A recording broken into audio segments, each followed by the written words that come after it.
This class is on a quilt named Pickle Promenade, and we're going to be using the embroidery machine to do what is a classic design, which is pickle dish. Within this video, we are going to show you the new hooping process, which is called Hoop-Dee-Do, and it is a stabilizing system so you can be very accurate. You are also going to be introduced to a system called Design Align, and what it is designed to do is to actually allow you to very accurately align different elements in a design to do borders or blocks or whatever it is that you want. So that will be part of this class. We're also going to show you how to use the Hoop-Dee-Do to increase your productivity and really increase the fun in your embroidery process. It will help you to keep everything really accurate and aligned. So I already have my hoop set up with the Hoop-Dee-Do already in it. You can watch that part of the video and buy what you need to get your hoop set up to go for this process. I have my hoop wrong side up, and I want to take Elmer's school glue, and you want to only use Elmer's school glue. And we're going to put glue on the back side, and you want to put plenty of it because that actually is one part to the securing process of Hoop-Dee-Do. And we put plenty on there. And the only product that works is Elmer's, so you want to make sure you use that. Don't use anything else. Elmer's just works really well, and it's cheap, and it's available. So we have our Elmer's on the outside. I have the foundation, and in the Hoop-Dee-Do video, that actually tells you why we use this certain foundation. So we start at this end. I'm pushing it down, and you want to make sure that you heat set that glue. That's what makes it strong enough to handle the embroidery that we're going to do. And I always do one side, pull to the other side, and press. And we're going to turn it around and press the other side, and we want it as tight as a drum. So you want it nice and tight. And we want to press that to the point that it is stuck on there really well. And we're going to trim all the excess off. When you create your Hoop-Dee-Do hoop system, when you actually set it up, you have a center piece. That piece is your pattern for the next step. Now, normally I use wool. I really like the wool. But because you need to see the stitches, we've actually chosen to use a black batting. Now, this is a polyester batting. I don't normally use polyester because of the heat problem with it. But we're going to work with that and make it work for you, just so you can see it. So I don't recommend the poly, but it's really important that you see what we're going to do. So I'm going to cut from the pattern, from the center of your Hoop-Dee-Do. We're going to cut this batting the size of that square because it needs to fit inside the hoop. And I'm cutting 2 because we are going to use 2. And you really want to make sure that it isn't really any bigger than that space. In the Hoop-Dee-Do, we have a flange right here. And we need the batting to fit within the space on the inside. And sometimes, I do stitch it with the batting longer, but I have to stand at the machine and make sure that it doesn't go back inside the sewing machine. So I found that it just works better to make the batting just fit right inside that area. So we want to put some glue in. And remember to use Elmer's, and we're putting it on the foundation to get it ready. We have this ready to go. And you want to use parchment paper or a pressing sheet, and you want to dry your glue. Now, it doesn't need to be completely. You just need to get it to where it will stick. Make sure that you do use a pressing sheet or a piece of parchment to do this. Now, this is ready for the next step. Now, when we start doing these steps, you will also get a PDF in the video that you'll need to print out so that you'll understand what you're doing and why. So we will include that. It will be in the video, and I will be talking about it, but you need something in printed. So when you're at the embroidery machine, you can actually refer back and forth so you don't get lost on where to go and what to do next. I'm going to go ahead and trim the outside, and we're going to go to the embroidery machine. This block that we're going to do is the actual center for all the melons that go on the outside. What's going to happen when you go to the embroidery machine is it's going to stitch a base on the outside and an actual stitching where the shape of that odd shaped block is going to be. So we want to stitch that out, but you don't want fabric on it yet. You just want to stitch that out so you can make sure that everything's placed correctly and everything's just fine. So we're going to stitch that in water-soluble thread. Now, the different levels of what we're going to do next all need to be stitched in water-soluble thread. And until you get to the point that you're actually doing the embroidery, we will be working with water-soluble thread. That's why we chose black. If you look at your printout, and you're going to get one, it will say things like foundation registration, which is what we're doing now, and that'll be the step number 1. We've set the machine up with your water-soluble thread. I usually like to adjust my tensions depending on what machine it is. So I usually actually add a little tension to it, but that's a personal preference. So I've gotten it all set up. I make sure that I have really nice needles. All of that is handled, and we're ready to go. I've uploaded the actual design that we're going to work on, and we are going to work left block first, then the right block. Now we have the foundation in the hoop, and we also have that piece of batting in there. So what's going to happen is that we're going to stitch out the basic placement of the next process. And remember to only do it in water-soluble thread.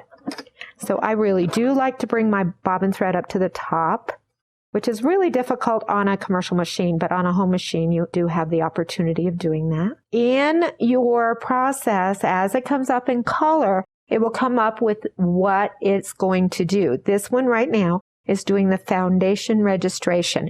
And that's so you kind of have a ballpark idea of where you're going to be doing the embroidery. So we want to go ahead and start the stitching, and allow it to go clear through. And of course, we're going to cut the threads. It's a personal preference how that works for you.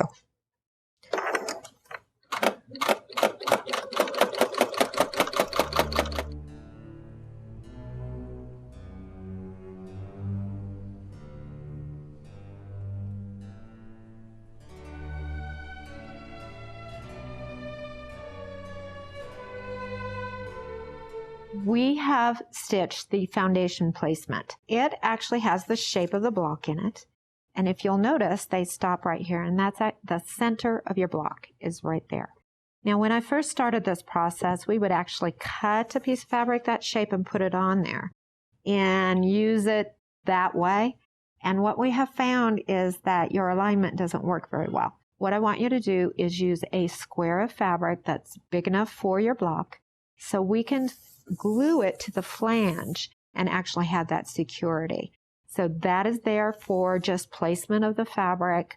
We will not cut a piece that small. We want the whole block. I have my fabric, and it's been starched because you want all the help you can with it. But it's not much. It's just a little bit. We just want it to be sturdy. And we want to fold it in half with the right side to the inside. And we've got that ready. I'm just going to flop it over. So we have this ready to go. Now, I want to make sure that you're aware about water-soluble thread. It doesn't go through your tension very well. So when you stitch with water-soluble thread, it actually is kind of loose, which is what we need in certain places. Now, just through the batting and the foundation, you're not going to have a whole lot for that thread to hold on to. So it will balance its tension out once the fabric's on there. The tension will balance out. So I do not want you to adjust your tension for the water-soluble thread. You need to keep your tension adjusted for the embroidery thread. And just be okay with how it looks. It's just there, just as a visual. I have placed my fabric. I've lined it up with the center. We want to put the length of the fabric, the length of the hoop. So the longest part of the hoop is the length. And we want to make sure that that's all organized. You want to use Elmer's school glue.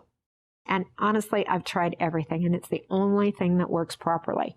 You want a little bit of glue to the outside of that placement line. You don't want it to the inside because you don't want it in your block, but this will really help that fabric stabilize in that area. You also want to put glue on your little flange area here. Make sure you use plenty because this is pretty intensely stitched. So we've got plenty of glue on the outside.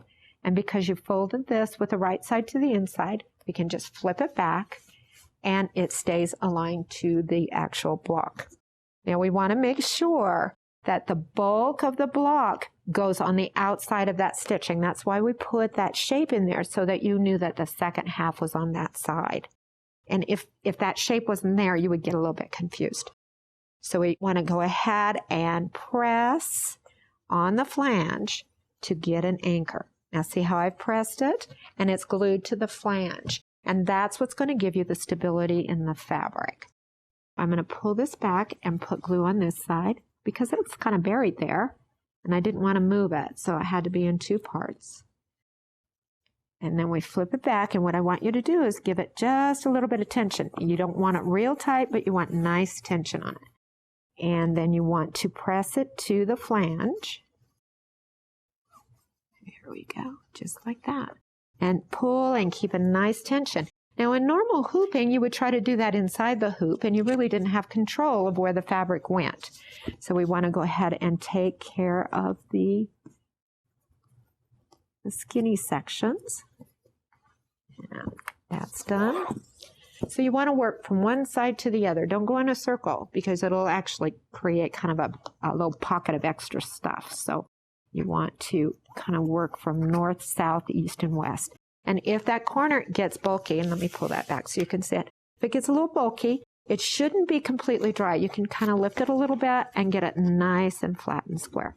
And you want to keep that little iron on it long enough that it sets the glue into the fabric and it actually adheres it to your flange area and your Hoop-Dee-Do. We want to make sure that your fabric is secured to your Hoop-Dee-Do embroidery system. It is very, very important to make sure that it is glued with nice tension, not real tight. What's going to happen when you get to the embroidery machine is because this is nice and flat, when it actually stitches the layers together, it will pull it a little bit tighter, and that's what's going to keep it really secure. Now we have all this extra fabric that's hanging out. You have to control that. Now normally I would probably have cut this a little bit smaller, but I wanted to show you how to handle it when it's a little bit big. Just take a little bit of the glue, put it on the edge, fold it back over and dry it, and that will secure it to that edge so it won't flip up into your sewing machine. So we have a little bit here, and we want to set it. You don't want to get it too hot that it melts your frame. It's just a little bit of warmth. We pull it back, and there we go. Now with this kind of a system, you have no problem with grain lines. You can keep your grain lines accurate in your pieces. There is no shifting. There's none of that because the fabric and the foundation are handled outside of the hoop, not inside the hoop. Now we have this extra. You have to control that because that goes in the arm of the machine. And we want to just roll that up. Within your kit, you've got these little wonderful clips, and that's what they're for, is to hold on to that fabric so it's under control. So you don't want fabric flopping up into the machine. This hoop is now ready for the next process. What we're going to do is we're going to go to the machine. It will do the actual basting of the fabric. That also is in water-soluble thread. It will baste the outside, then it'll baste the shape of the actual embroidery, and that secures everything. Then we're just going to move on to the embroidery process.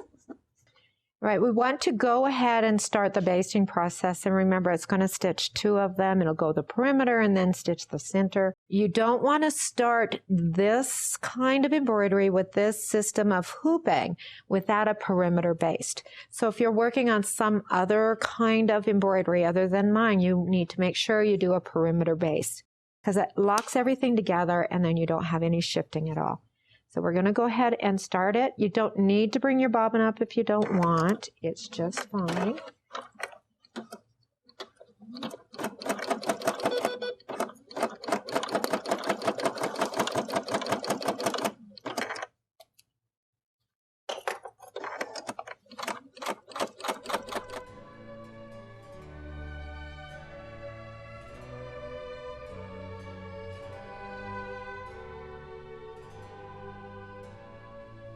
At this point, we're going to go ahead and start the embroidery process. It's going to embroider the outside, and we're using really high contrast so you can see what's going on. And you want to make sure that you're using the thread that, of course, the thread that you like the most, whatever that is.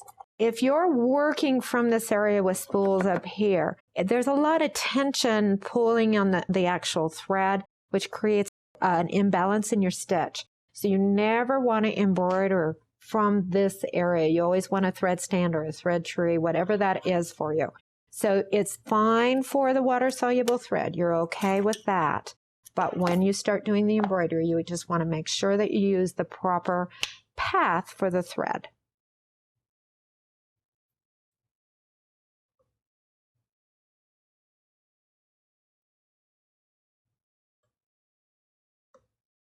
And I tied just a form of a square knot so it'll go through the needle correctly.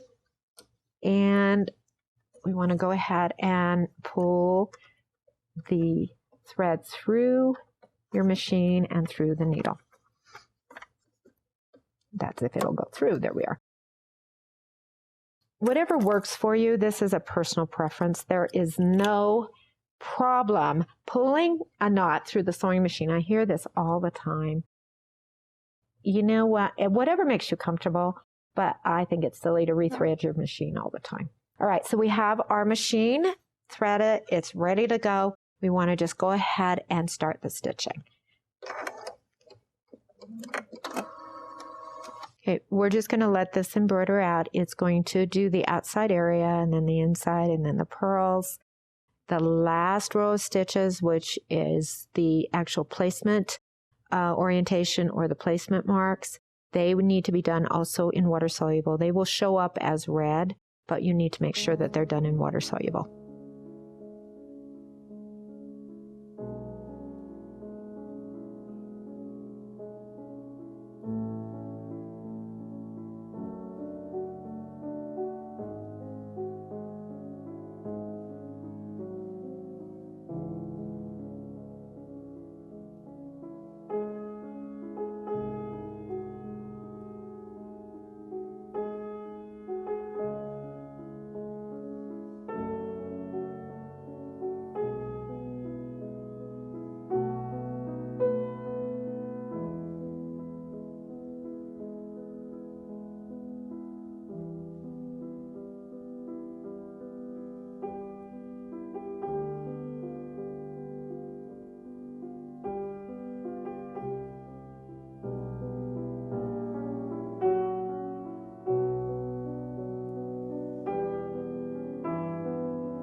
we've completed this side of the block. The next thing we're going to do is get the next side of the block ready to go. We have to pull this one out of the hoop. I have put all these registration marks on it, and we need to make sure that you don't pull those out. They are done with a water-soluble thread, so if it gets stuck under something, it will actually dissolve. We want to go ahead and pull your block away. Now, I also want you to see how incredible this lays down. It's very, very flat. There's no ripples, and there's really no distortion. So I think it really works well. So you want to go ahead and pull the block away. Now I find that if you pull either the front or the back and get it free and then do the other side, it works really well. Because of the double gluing, that's what gives you the actual strength in this process. And as you can tell, it's really stuck to the base, and oh my goodness, it's really stuck. Now if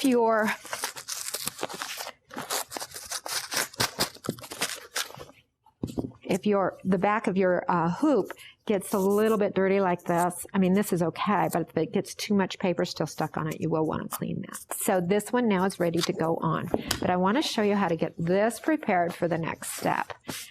This is the back side, of course, and we want to take out the basting that is aligned on this side, and that's really an important thing. And you also, any threads that are crossing that area, you want to go ahead and cut through them so that you can pull and rip this foundation away. So we have that.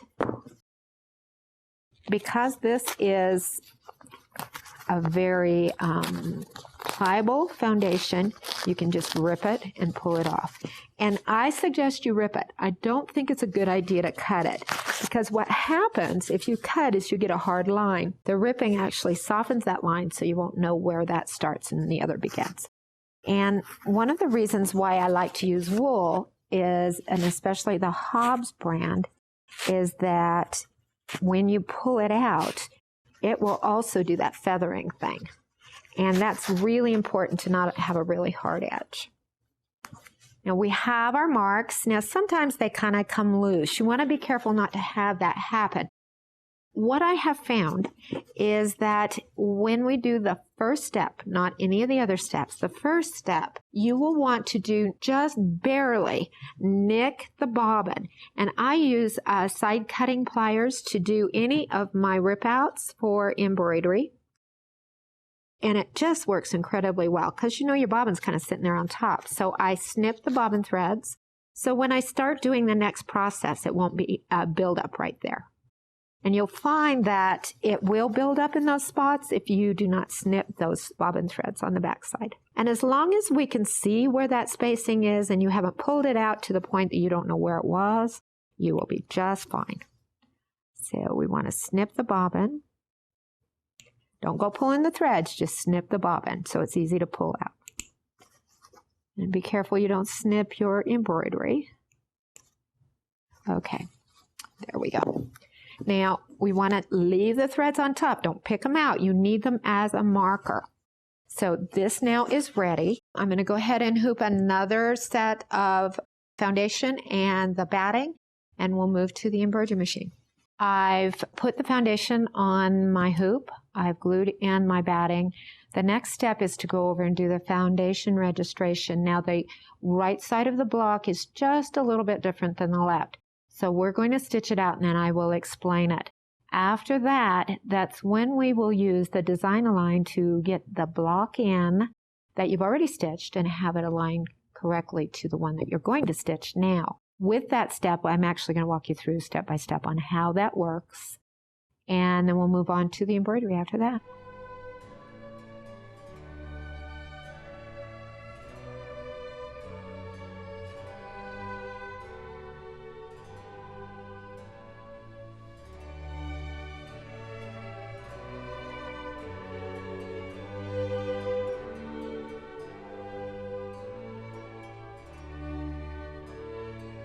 We've basted all of the marks that we need for the next step. And this is Design Align. We are going to align that registration mark with the registration mark that has just been stitched. And that registration mark right there will align to the back. And as we go down, we align each one individually. If you watch the stitch out, you will have noticed that that last stitch that it stitched out, actually, it had to jump clear across the whole thing to do that last stitch. That's really important because I want you in the right position to actually do the alignment. So we want to pull our thread out so we can work the next step. I had you clip the bobbin threads. Now I want you to put, and it's just a little pick, and if you have bought the alignment kit, you will have gotten one of those. Now I need to also make sure that you're aware that your embroidery machine needs to have a single hole plate in it. It's really, really important because that helps with the alignment. You want to take your pick and go in the middle of those crosshairs and poke it. So we want to make sure that the pick is all the way through. So the kind of pick that you get, you'll want kind of skinny and sharp. Let me poke it again and get it through. So you can see the pick right here. The next thing we want to do, we're folding it back. You have the pick, and you don't want one that's really big. You want a kind of a pinpoint one. And remember to use that single hole plate. Now I'm going to take the pick and stick it in the center. Now the amazing thing about our sewing machines is that you have a needle hole there. And that needle hole aligns directly where the needle's going to go. Pretty cool, huh? So you've got the pick. It's holding it inside the needle hole. That is going to align perfectly. So I've got the pick inside. I'm holding it. Take the pick out. You don't want to sew with that in there. Take the pick out. And while it's in there, on a home machine, you can actually drop your needle in that alignment. Did that make sense? So we've got our needle in our alignment, and we want to go ahead and stitch that anchor point. And what's going to happen is it's going to stitch that one. We have that alignment mark done. When we get to these alignment marks, I've snipped the bobbin. You don't want to pull it out until this point. And you can see, maybe you can't on camera, but visually you can. There's a hole right there, and that's your crosshairs. What happens if you leave that bobbin in there, that one, is it actually will go out of alignment just because of the thickness. So we want to advance to that hole. I've got my pick in the hole. We advance to the first stitch. And let's get it aligned underneath.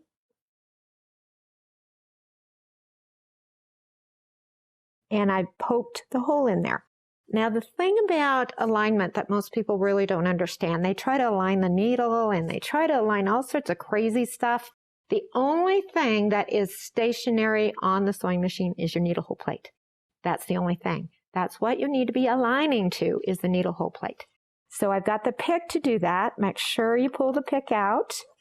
Put your needle down in the hole like that. And you want to go ahead and stitch that down.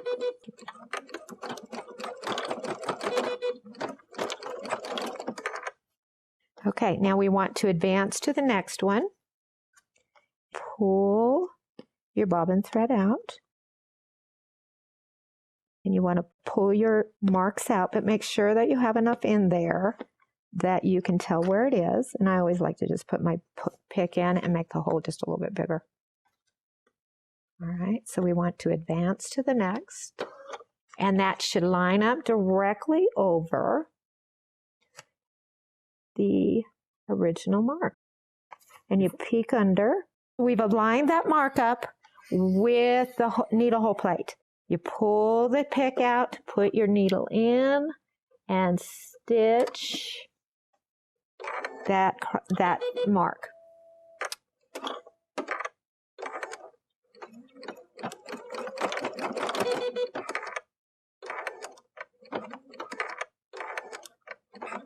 So we want to advance to the next one.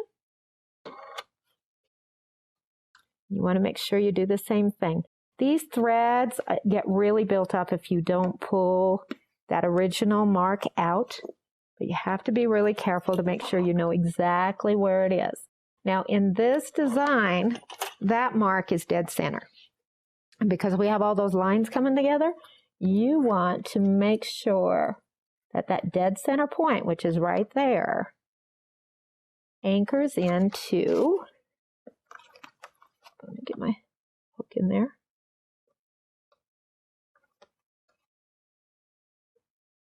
into your needle hole plate. Alrighty. I've got the pick in the needle hole. I've aligned it. Pull the pick out. Put your needle down in the center spot. Make sure you clean all of those little stitches out.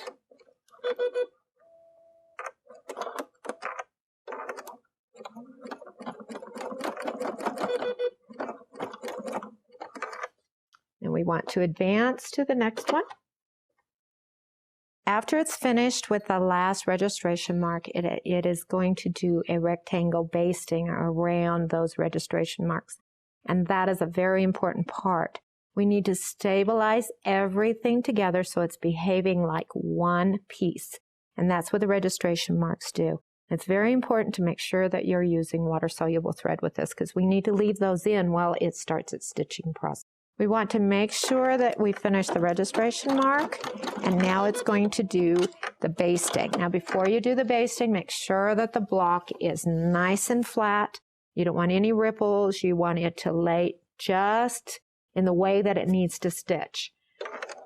So we want to go ahead and do the basting.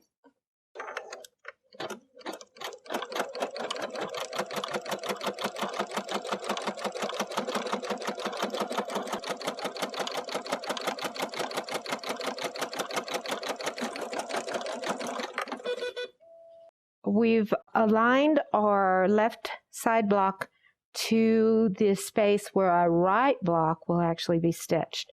These lines are very, very important, so we want to leave them. What I'm going to do now is secure the top to the flange on the Hoop-Dee-Do and make that work for us to hold everything together to keep the alignment.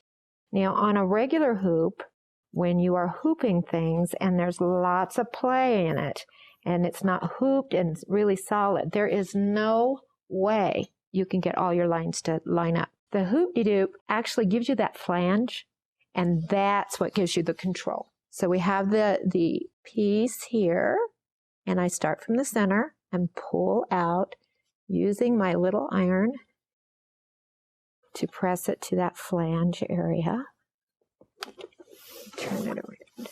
And it will stay there while the stitching is being done.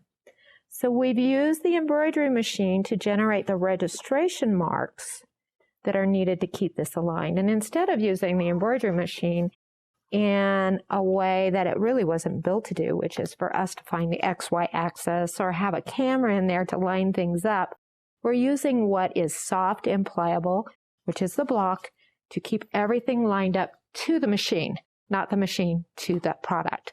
So it works really well. But the secret really is having a hooping system that also holds that and keeps that also stable. So this is now ready to go ahead and stitch the other side. Now when you stitch yours, you want to do that outside basting with water-soluble thread. I'm using the turquoise so you can see, and it's lining up very nicely. So you want to go ahead and go through the basting process, because that's a very important part. It stabilizes all the layers together.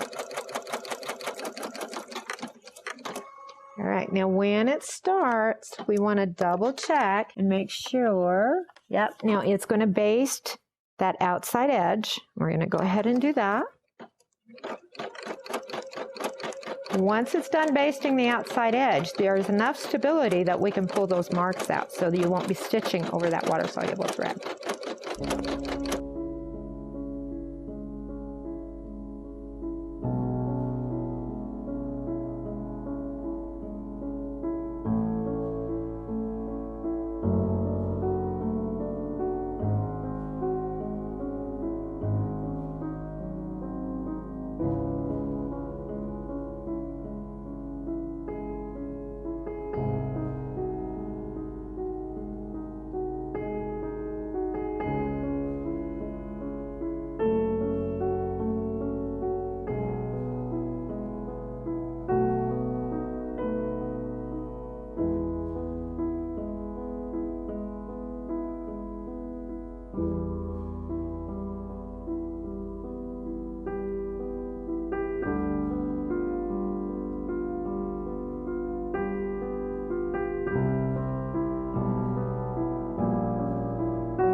we finished the basic embroidery, and it now is considered a block. After you're done with all of that, there's a little bit of cleanup that needs to happen. And we've used water-soluble thread, but if I don't show you how to get that water-soluble thread out, it really causes a problem if you get the whole piece wet. And I wanted to show you it right here, if you can kind of see. It's actually seizing in a little bit right there. So we do not want to get this piece completely wet. So you don't want to use a spray bottle. You don't want to do any of those things. So what I found to work is I just have a medium-sized brush. And you can use one a little bit smaller than this, but you really need a brush that's got ability to hold on to the water. I get the brush with water, just your normal water, and I get it wet. Now it's going to take a little while for it to actually dissolve. So you'll want to, give it some time, just let it sit, and it will completely dissolve. So you want to get enough water on it that it actually will dissolve that thread, and it takes a little bit of time. I really don't want you to be afraid to put water on what you're working on. The only thing that you do have to worry about is whether or not your fabrics are going to bleed. It's just a basic rule. You just don't work with fabrics that are going to bleed, especially if you put this much work on it. So you'll want to test or pre-wash everything. I don't know how that works for you. I do recommend pre-washing everything, but you're going to make your own decisions on that. And we want to just get the water on it, let it sit. All of those markings will go away. You won't have to pick anything out, and then you're ready to move on to the next step. The next step that we're going to do in the process of this beautiful piece is that we're going to do what is called the melon shape. And it's just that shape like this that has all the spires on it, which is why it's called a pickle dish. I have already set up my hoop, and I use the Hoop-Dee-Do with the foundation on the back. I am using a wool batting so you can have that experience. I'm pretty sure you can see the dent on the outside, so I've actually done the basting to get that all together. Now we've got to treat this in the same way, but I don't want extra layers of fabric. Most of you know about water-soluble stabilizer, and I just call it a film, and there's different grades, and whatever works for you is fine. When you actually wash the piece, this dissolves with water. What we're going to do is stitch that melon shape out, and it's all applique basically. And we want to actually control the batting that's underneath. When we're done with that piece, we're going to trim it on the outside edge and then apply it to the actual block. So we need to control that batting, and we need to establish that double secure stabilization that the Hoop-Dee-Do gives you. So I've basted.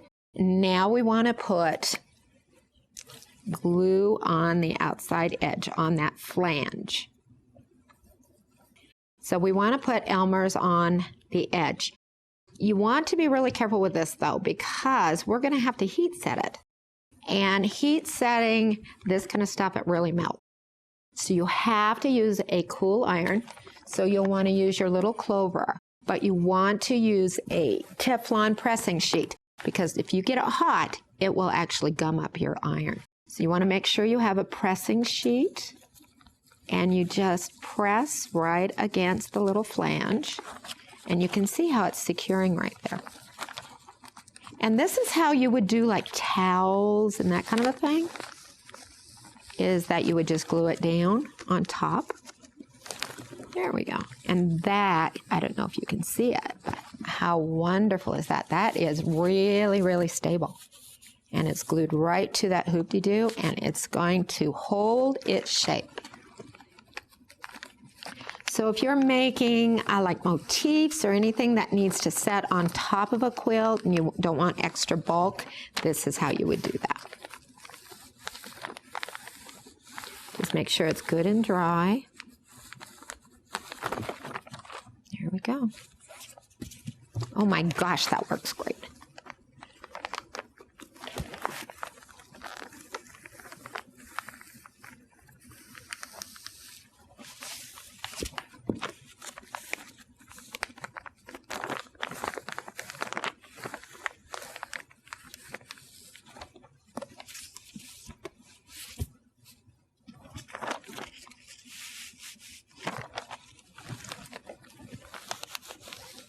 The water-soluble stabilizer is in there. It's not going anywhere. You're not going to rip it. It's being used to strengthen the whole sewing field so that you're using it to keep everything nice and square. So you're getting the same benefit that you would with fabric in holding everything together so that you won't get any distortion. I want to go over why we're using this product right here. One thing that's really important to understand is the Hoop-Dee-Do works because it has 2 points of strength in holding everything square, which is either your fabric or the foundation on the back. So we have to make sure that we're using something on the top that represents that. And that would be this. Now, the reason we're not putting a piece of fabric is that the melon is all applique. So that means that there's pieces all over the place and there's no base fabric involved. So if I were to put another piece of fabric on it, it would make it really, really thick and it wouldn't have the same dimension that the other pieces do. So we choose to use this instead so it doesn't add any more weight to it or any more layers that are permanently there. This is what is called the melon, and I just want to walk you through the steps at the embroidery machine. And what we're going to do, the first step is that it will stitch out an outline, and it's called a placement line. And then we're going to place the fabric. Now, these aren't separate pieces. It'll just be an arch. And we're going to place the 2 arches on the outside. It then will do these quilting stitches. And then we will place the applique, which are these, on top of that, and it will do the outline stitch. So if we had put a whole lot of fabric out there, there'd be quite a bit of waste, and we don't really want to do that. And we also want to control the batting, so when we cut it, which is what we're going to do here, it won't show up on the top of the piece, which will be the next step. We're going to be working on the melon next. Now, when I first started stitching these, I would get kind of flipped in the color. And I have one side is kind of a green and the other side is purple. But I want contrast in my fabrics. So where the green is, you actually need to put purple fabric. And where the purple is, you put green fabric. And I wanted to make sure that you understood that you just need to be just a little bit careful about that. This also shows you what the final will look like, so you can kind of get an idea.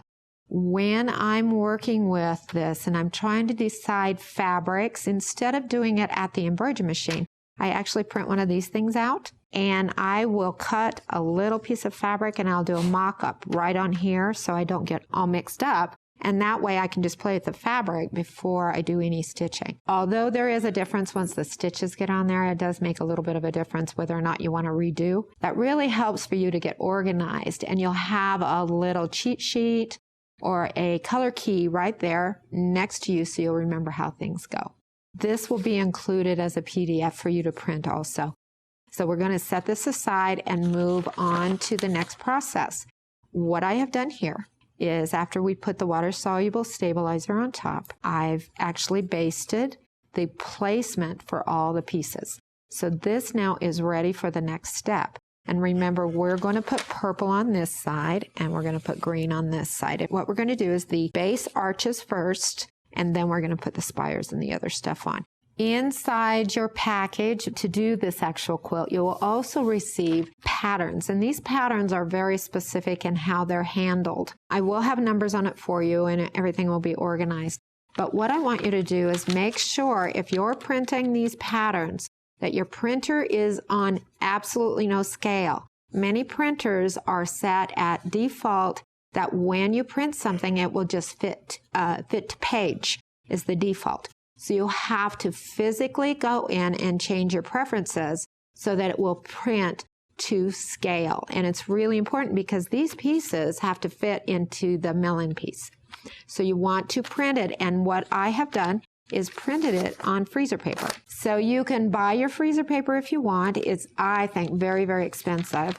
Or you can cut your own, whatever works for you. But if you do cut your own, before you cut it up into the small squares, be sure to press it because it'll shrink and it'll get a little bit of the curl out and it'll go through the printer much better.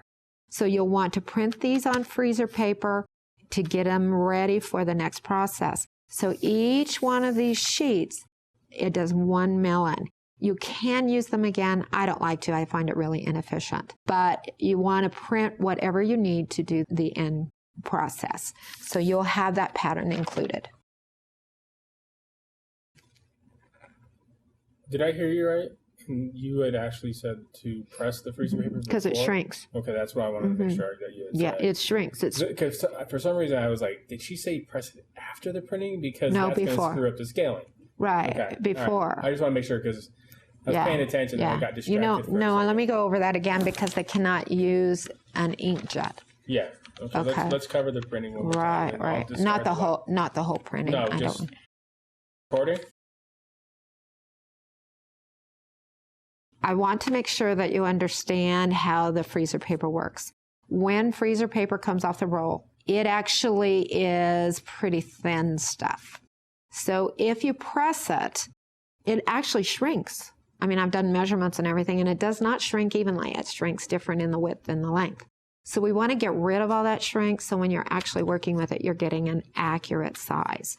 Also, I need to make sure that you understand to press it before you cut it up into the small pieces.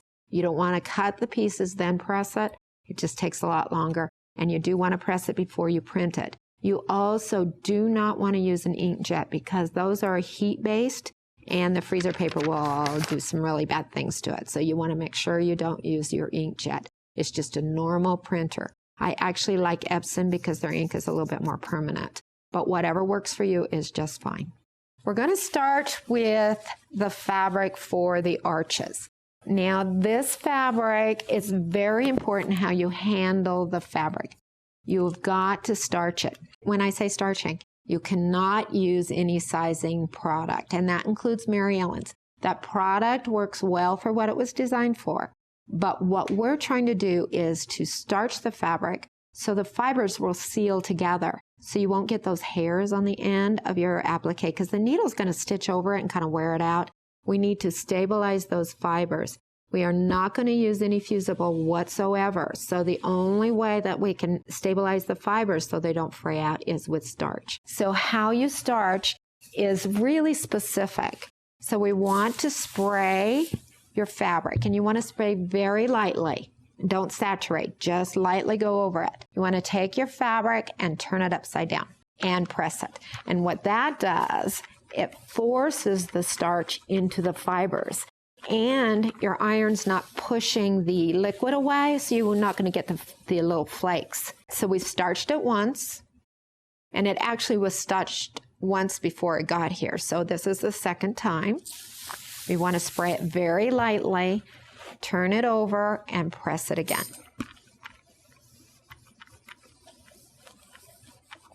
And if I'm having problems with the fabric, I will go up to 6 times in the pressing process.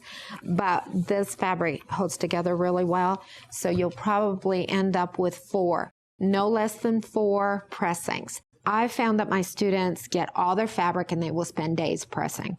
And that is insanity. You want to press what you need, wait till you need it again, and press it again. So we want to do just a little bit. You don't want to do a whole lot of the starching in one stretch. So I will cut it a 1/4 yard or even 1/8 of a yard, and I will start at one end and I'll press a little bit and just keep going up the fabric so that I'm not wasting my time pressing something that I'm really not going to use. And starch, it does really an incredible thing to the fibers. It stabilizes it so that you're not going to get that distortion. And it also will help the embroidery machine to hit that edge correctly so the fabric won't roll under the needle and create distortion. So it's a really good thing. And you want to have it to where it's almost like paper. So we have that ready to go. And the first thing that we're going to do are the melons. You want a rough cut, and that means just leave a space on the outside. We have our freezer paper template. You want the right side of your fabric up. So whatever that is for you, this is a hand die, so right and wrong, it really isn't relevant. You want to make sure, and I've got this on grain, but you can shift grain if you've got a certain color you want in a certain spot. So that's not as relevant as making sure that you just stay consistent. So the next thing you'll want to do is cut on the outside line. Now I have put basic alignments on this. I've given you a little extension on the outside. It gives you a little bit of play in it. So if you put it in there just with a little bit of wonkiness or it isn't quite perfect, you've got that taken care of. So we want to go ahead and I want you to cut on the outside line. And when I say cut, I mean down the center, not to the right, not to the left. I've tried to make the lines as skinny as I can so you can still see it, but that there's no question where to cut. Make sure that you do print it at a good resolution so that you can see the lines. And we want to cut right on that edge. Now, normally I will get questions from people, why are you doing it this way? Why do you put freezer paper on top and cut it? What their thought process is they want to stack it up and cut a ton all at once. But what happens if you do that is that you get distortion. So the pieces aren't exactly the same size, and the freezer paper actually allows you to have much more control over the piece as it's being glued to your block in the hoop. So if you just take a piece of fabric that's flimsy and wobbly, when you put it in the hoop, you're just not going to get everything aligned correctly. So this gives you a control. So we have this piece cut out. I want to just point out a couple of things on this. We have a straight edge right here and a straight edge right there. That represents the center of the block. Now I'm going to bring the picture over so you can kind of see. I used to leave it long when I first did this, and what I was having problems with is lining it up to that spot where the green fabric matches the purple fabric. When I cut those off, I could actually line it up accurately, and then there weren't any overlaps. So that's why it's cut off. So that represents your center. And I also tried to get it to where you didn't have a whole lot of overlap. The next thing we're going to do is glue this in the hoop right on top of that. Now, if you look at your pattern, make sure you get your orientation correct. So we have, remember that our purple has green underneath it, and that's what we're working with right here. So the green goes on the side that's towards me, but you'll need to make sure that you use your orientation so you don't get confused. We will want to line it up right there and right there. And we know it goes on this side. The next thing that I'm going to show you is a product that I use to glue things down. Now, I use what is called liquid stitch. Liquid stitch comes with a blue cap, and that blue cap does not work. You will have nothing but a mess if you use it. I teach bindings and all sorts of things, and the biggest problem I have with the teaching is that they will not make sure that they have a fine tip. We make these tips, and both myself on the website and my daughter and many other people are carrying them. So get the right tip, and you also want to get liquid stitch. And this product is really important. It is a flexible, permanent glue. Now, permanent does not mean that if you just glue fabric to fabric and wash it, it's going to stay. The liquid stitch, we still need to stitch those things down. So liquid stitch is a permanent glue. We need to, on the outside of the applique, we need to make sure that those edges are fused. We also need a space on that outside that is sturdy enough to handle the needle sewing, but does not gum up the needle. So any other kind of product, we don't know what it has in it. I know what liquid stitch works, and it does not gum up your needle, and it holds the fabric. So this is the only one that I recommend. There are other products out there, and I've tried every single one of them, and none of them work to this level. So you'll want to use that product. We are going to glue that edge down. So I want to put a line of glue just barely to the inside of the basting. And that's one of the reasons why the basting was even done, is to give you a space to actually know where to put the glue. So you want to put a line of glue right on the edge. Now, many embroiderers just use fusible for this. There's problems with the fusible. If you use fusible, there's like a temperature thing. You'll have to heat it, let it cool, all of those things. Some fusibles are fabulous with a sewing machine, but others are not. When you sew, if it's too stiff or it's gummy, it actually causes problems with the tension with the machine. when I started using liquid stitch, and this actually came from one of my techniques called raw edge applique. And raw edge applique was specifically designed so when I did my raw edge applique, it was not stiff.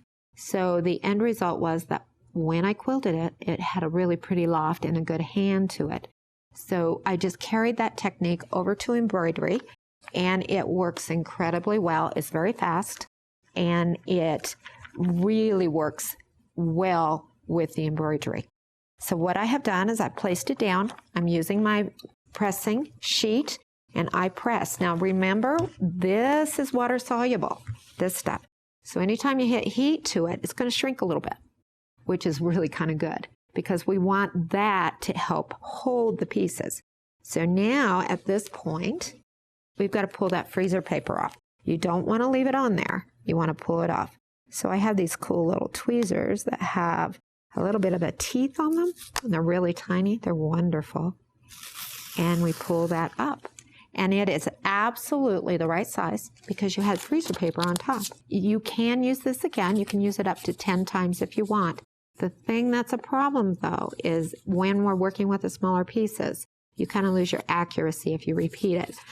But for this part, there's plenty of room, so you can reuse these pieces. I'm going to go ahead and prep the purple, get it on there, and then we are going to move to the embroidery machine, and I'll show you the next step. We've glued the arches down.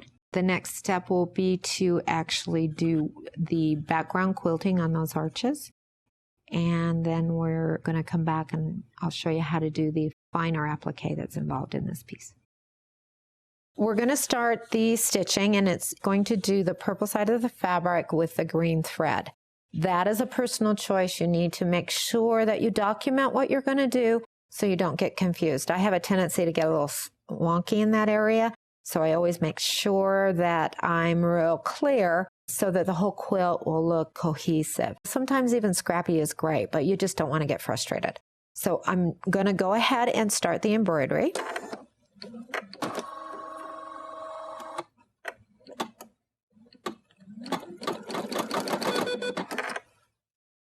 It's going to stitch another basting line.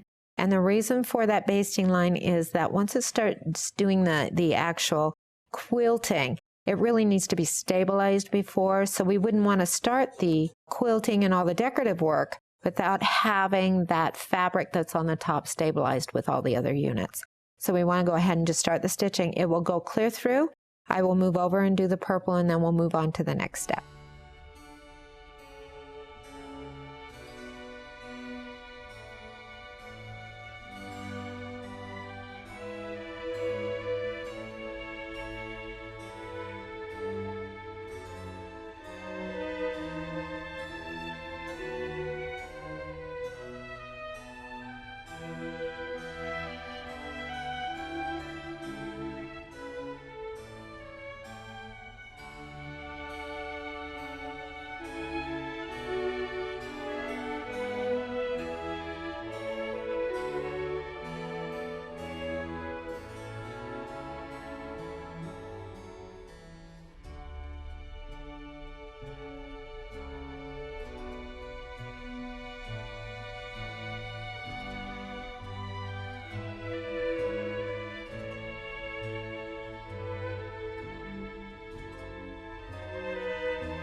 When you are done with the embroidery or before, it doesn't really make any difference, but before you start putting your colors on, you need to make sure that you have a color key. This melon actually kind of rotates as you're putting it together. So you have one end that's dark and one end that's light. And if you get this color sequence flipped, it won't go into the piece correctly. So we want to make sure that you have your color key. And you will be provided with a sheet that you can print, and then you can just put the colors on it, and you can write it however you want, whatever works for you.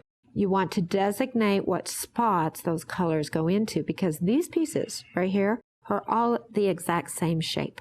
So we're not working with a separate shape at all. At the ends here, they're also the same shape. So we want to make sure that you don't get confused. So you'll want to do your little color key, however that works for you. And now we're going to start working with the applique pieces that go on top of this. Those colors are turquoise. So let me get my fabrics. I like to keep the fabrics really simple, not only in the texture that's on them so the embroidery shows up, but also simple in the way that it can keep me organized. So I do cut a 1/4 of a yard or 1/8 of a yard clear across the whole fabric of the color that I want to work with. Then I pin them together in the order that I want to use them, so I don't have to keep reorganizing it. So this kind of represents that. And so what I would do is take, say this was the length of your fabric, and it would be just 1/8 of a yard or whatever that is. I would stack them up in color sequence, and then I would put a safety pin on them. And I'm working at the other end, starching as I go, but they never go out of sequence. When you're working with this type of thing where it goes in and out of color, dark to light, that sequencing is a really important thing. So you don't want the color out of sequence. So you want to make sure you organize that. And we also want to press and starch those fabrics, and just starch enough that you can work with it and just keep working up the strip of fabric. But you also want to really starch it heavily so it will not fray. So remember, we spray on one side, press it dry, and then spray on the other. Now these pieces have all been starched already. I am going to kind of refresh them. But don't press more than you actually are going to use. It's really important. Now the pieces that we're going to work with are right here. These pieces are all the same. I think numbers are wonderful, but I don't know what colors you want to choose to put in those spots. So we are going to give it a color number, not a piece number. So like this, it would be color number 1, color number 2, you make that out of color number 3, and another unit here out of color number 3. So we're going to set these up more in the color as opposed to a piece number. So what I want to do is grab, because this is the first color, it will need to have one of the ends and 2 of the triangles. And if you go back to your color key, which is the piece, it will tell you what it will need. So we have our piece here. Normally I try to keep the pieces on grain, whatever works for you. Now if you're working with color, you'll want to have it to where if the color's arching or doing some unusual things that you want to bring into your piece, that's a personal choice on your part. But because we have starched this fabric properly, you are not going to have a distortion problem. So you can pretty much cut them in any direction that you want. But if I'm working on a system like this, I keep them on grain. So we want to cut on the outside line. As you look at it, you're going to see a little extension right here. That extension goes under the next piece. That's what that means. So you'll want to cut on that outside edge. And we'll cut down the side. And just cut all these pieces out. And what I'm actually going to do is just cut the light turquoise out, and we're going to glue those down. And then I'm just going to do them all at once. And we're going to let the camera run so you can see that process. After that is all done, we will move to the embroidery machine and do the next step. So once these pieces are all cut out, do not pull the paper off. And in fact, because of these sharp points, it'll kind of pull away sometimes. You want to make sure that you have a pressing surface. We actually make the proper pressing surfaces. If it pulls away and doesn't really stick, there's a chance that your pressing surface has the inability to make the heat do what it needs to do. So when we make these boards, there's a YouTube video, and if you take one of my classes, we will bring some to sell, but the boards make a huge difference. We have our piece here. We want to make sure that we're using our color key because it's very easy to flip the pieces around. I'm starting with a light. You can start with a dark. It's not really relevant, but you want to stay consistent because they're all the same shape. You want to just stay consistent. So if I were to put the light one at this point, everything would be mirrored. So we don't want to do that. And please don't try to figure that out. Unless you make a mistake, there's really no reason to figure it out. You just want to always start with one color. My choice is to start with the light, go to the dark, but you can go the other way, but make sure it is oriented in the correct way within the piece. I always, when I'm first starting a technique like this, and let me cut this extra paper off so it's out of the way. I always double check myself for the first couple of times. And what will also help you is if you have a bigger hoop, you will also get a file, or you can compose another file with more than one of these in, and that helps a lot to keep everything organized. I want to make sure that the fabric, which is the purple, is oriented in the same way as it is in your color key. So you just double check yourself until you get your system worked out. So we're going to glue those pieces down, which are the first three, and then move through the whole process. The gluing is the same as what we did on these pieces, with just one exception. We want to, when you're doing the outside edge, this outside one, we want to pull the glue all the way out to the outside edge there.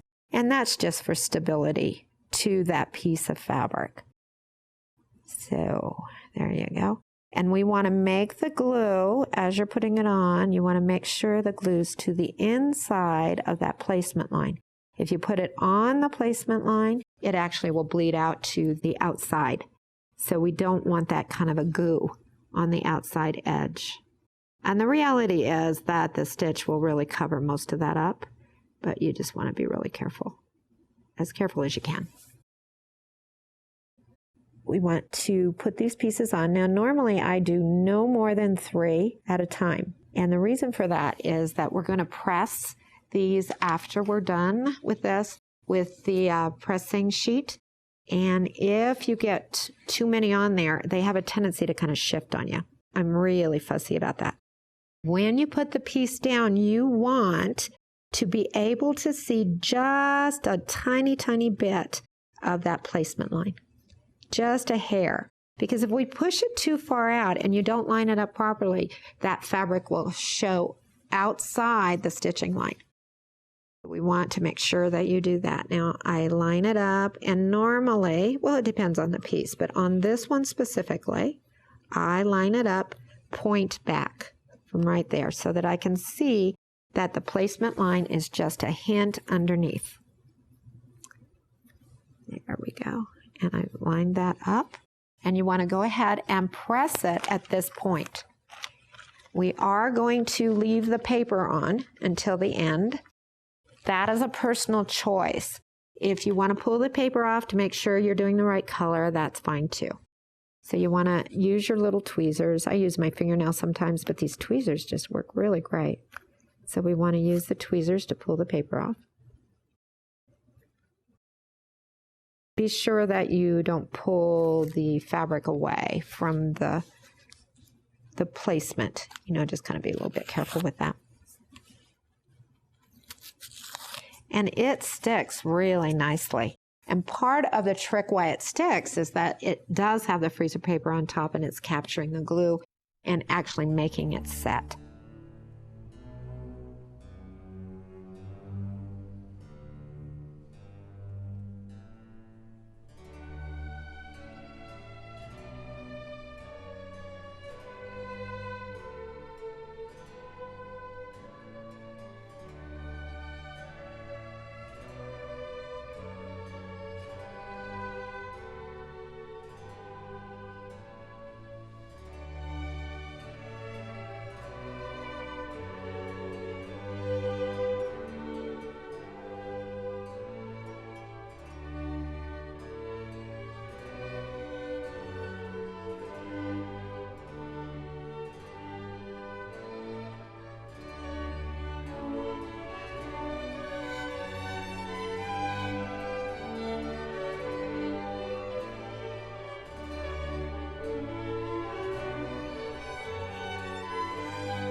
we're going to glue the center milling on. And if you've placed all of these correctly, you're going to be able to see a V of the placement lines right in that area.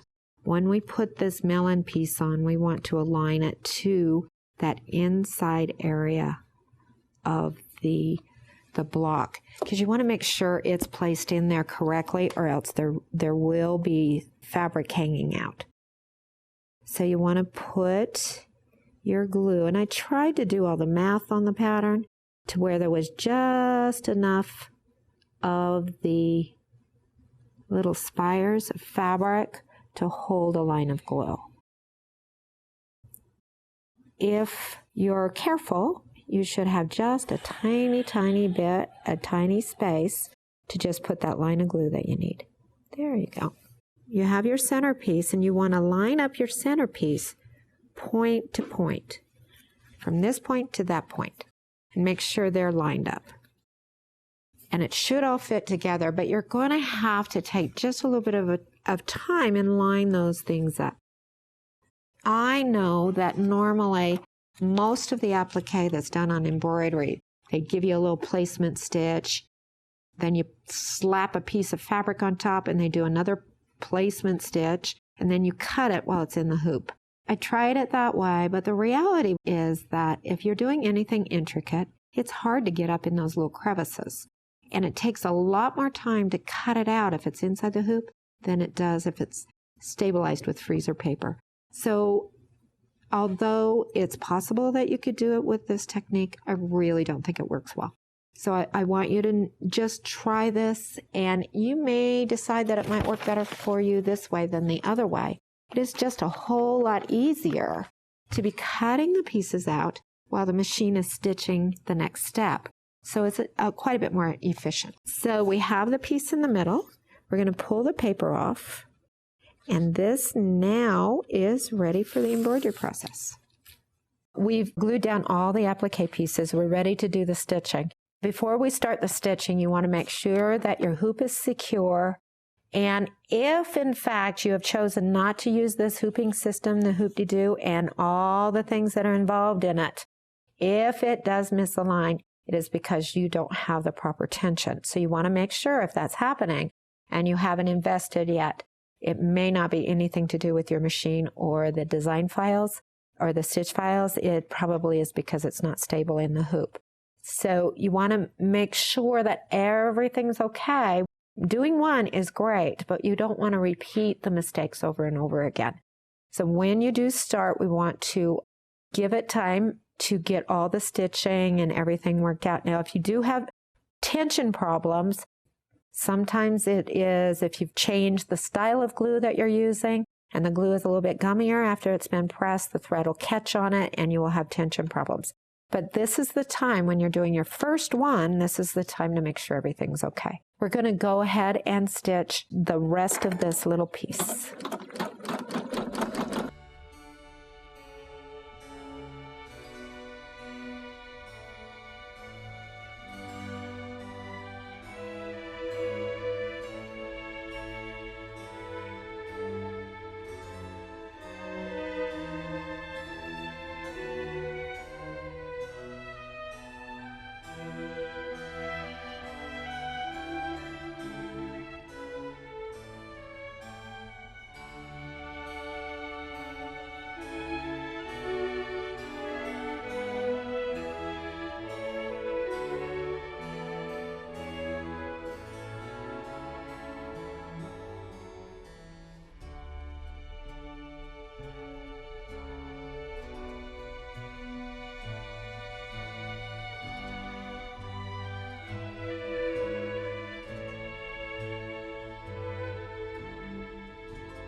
The embroidery is all done on the mill-in piece. I'm very, very happy with it. The way in which we hooped and kept the control just is so amazing how it will stitch right where the applique needs to go if you're really careful with the placement. Now the Hoop-Dee-Do really helped that.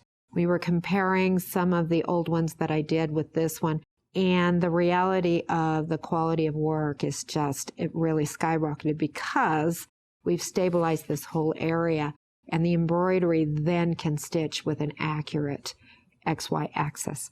So the next step that we're going to go through is that we need to secure all the stitches on the outside edge. And the reason we're doing that is that we're going to cut this completely apart, and we are going to use just a small zigzag on any kind of normal sewing machine to put all the pieces back together again. And I always like to do this in the hoop. It just seems to be just a little bit easier. So you want to take your hoop and turn the whole thing over. Your liquid stitch is what we're going to use for that. And on the outside edge, all of that, you want to put a line of liquid stitch. And what that does is that when you cut real close to that kind of a stitch, chances are you are going to cut a fiber or two or some thread.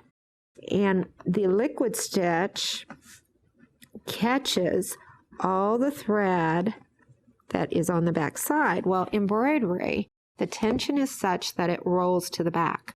So you not only are catching the bobbin thread, but you also are catching the embroidery thread.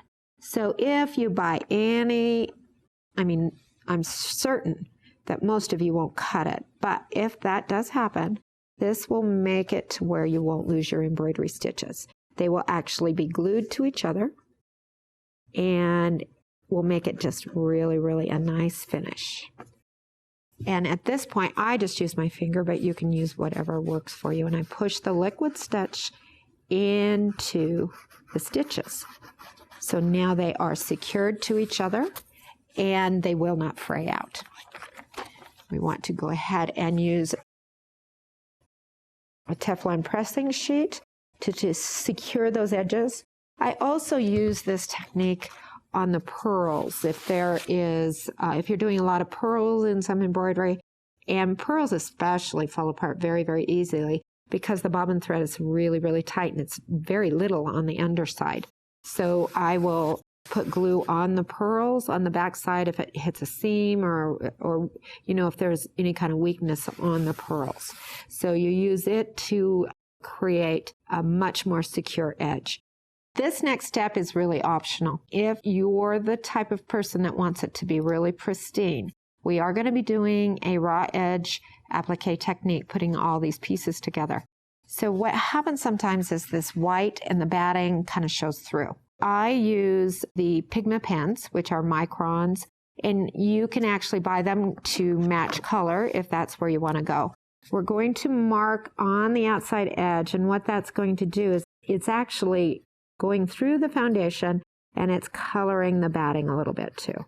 On the piece that I did not do it. It is not mandatory. This is just to give you an option. So you would just mark the whole thing all the way around to color that white so we're not going to be seeing it quite as badly. So we're going to pull our paper off, the foundation off the back, and it's kind of sticking, which means that the Hoop-Dee-Do has glue built up on it. So before I go to bed tonight, I'll be cleaning this to make sure that I keep the Hoop-Dee-Do as fresh as possible. Because when it starts building up, you don't get as nice of a seal when you glue it down. Okay, we've done that. And when I do clean it, I use a Mr. Clean Magic Eraser to clean that off. And we want to pull all of this back. And that water soluble just really did a nice job holding everything together.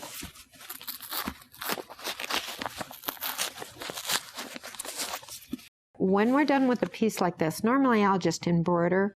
And then if I'm having a tired day or in the evening sometime when I have free time, I will sit and do all the trimming. But what I really am very specific about is that I put the liquid stitch on those stitches before I take it off the hoop, because I'll forget to do it and I won't remember what's done and what isn't. So I want to make sure that I do it in that order. So the next thing that we're going to do is trim. And when you're trimming, you want to be really, really careful on those edges. But again, you put the glue on it, so you might cut a thread, but it won't unravel all the pretty stitches that you did on your piece. And I do kind of keep my scissors at a little bit of an angle, and it's toward your dominant hand. My hand, I'm right-handed, so it would be tilted towards the right. And what that does is it kind of cuts it back inside a little bit on the underside, but whatever works for you. The thing to remember is take your time, don't hurry with it. Please do not get your rotary cutter out and cut it. You want to make sure that it is cut nice and even and smooth. Our piece right here, I actually put water on the water soluble down the center. Sometimes because I have the machine do a double stitch on certain areas to hold it for the alignment, it won't dissolve the water soluble thread. So just if it still shows up, put some more water on it until it does dissolve. So it's no panic whatsoever. Now when you're working with this piece, what happens in the embroidery world is that people will trim everything so close that the sewing machine can't really hold on to it. When we do the applique stitch, I'm going to remind you that it is just a small zigzag. So we'll do it like a one width, and I'll show you that on the sewing machine. But we want to make sure that on this piece, because the melon is actually sewn to the top of this piece, we want to make sure that we do not cut this out yet. We're going to place it on top right here. And if you can see, we want to match the center. And you want to sew it on right here where the center block starts and stops. We want to make sure that that is centered. And we sew from this point, and it's not the outside edge. You move in just slightly. And the reason you want to leave that open is when we put these rows together, you need that little bit of ease to kind of work things in. So we have a start and a stop, and that has been designated by the embroidery. So it's this point right here. You match your center, and you will not need to pin or do any of that. These pieces are stable enough that you can actually do what you need to do. We'll start right there and finish in the same spot on the other side. The next step is the actual sewing. So we're going to get a sewing machine ready. We're going to set up all the stitches and show you how that works. After we've finished all of what we need to do with the embroidery, and we basically have gotten the water-soluble thread under control, you'll need to turn the whole block over. Any overlapping space, and that's what this is, it was from that second placement piece that we did, you want to clean that up because you don't want any excess bulk down the center, and it usually just comes out really nicely. So there's not really a problem at all. So you want to clean that up, make sure that it's all nice and groomed. You have a choice to either trim this out, or you can leave this whole big area until after you've done your applique. We're going to applique the moons on at this point, or the melons. So you need to make that choice. Now, my personal choice is to get rid of some of this bulk out here. So we want to cut it wide enough that the bottom of the foot can actually grab a hold of it. So if you were to cut it really close, you would lose control of the piece. So I recommend at least a ½ inch on the outside.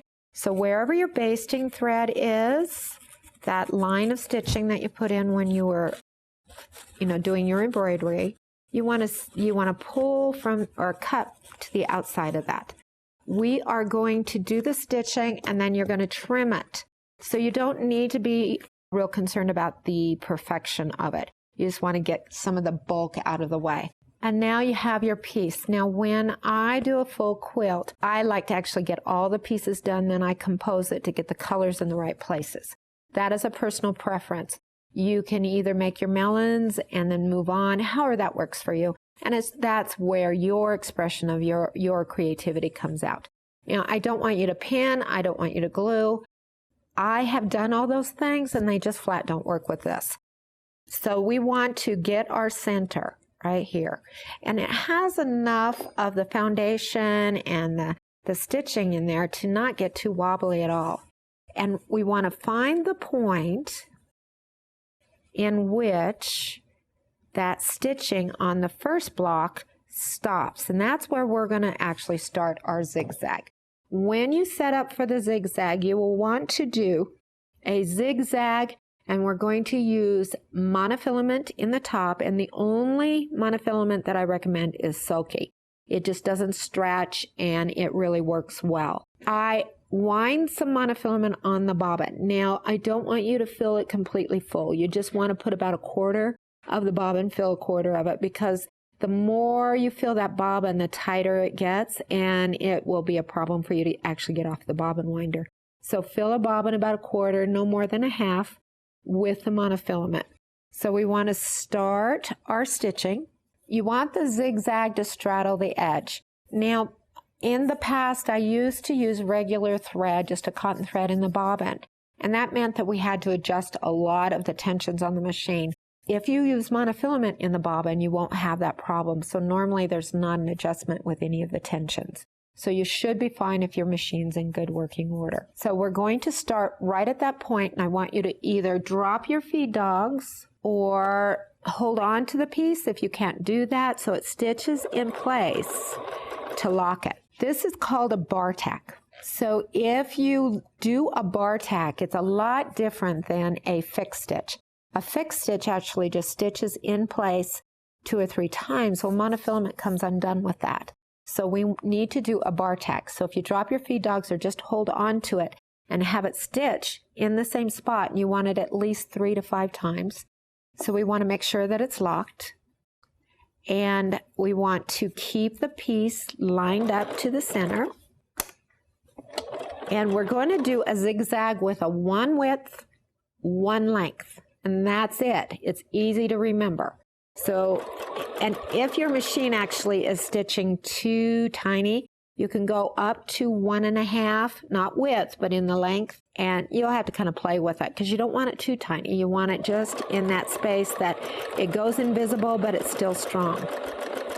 So we want to stitch on the edge and secure that edge. And remember, we want to start where the embroidery starts. And we also want to stop where the embroidery stops. And what will happen when you start putting it together, that gives you just a little bit of give to where you can line things up a little bit easier. So you want to make sure that when you do sew the rows together that you take care of that little open space. If you sew it clear out, it's very hard to line things up. And I'll show you that in 1 second.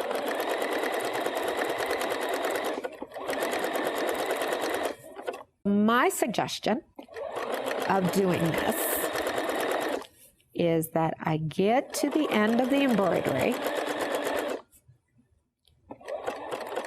right to the end, and that's the embroidery stitch, and I lock it, which means you drop the feed dogs and do 5 stitches. And you want to go in needle down on the left. Want to take your whole block and pivot it around. The next thing we're going to do is place this one under the foot. And it's really kind of cool to do it this way because you can align these sections to each other. So we turn it and we're going to bar tack the other side. And that locks it. So you really don't have to remember to stop and start. You're going to do the whole melon as one. So we want to line up our center.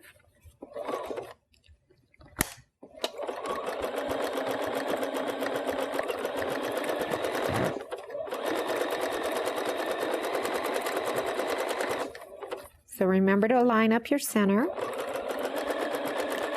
And on this one, I did not trim anything. On this one, I trimmed. This one actually is easier because it's really stable and it's not distorting on me.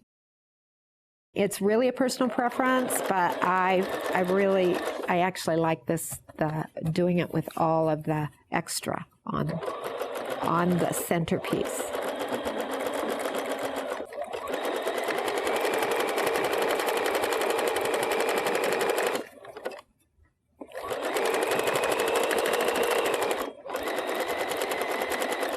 want to make sure that we tack at the end, and then you will continue with the other 4 sides.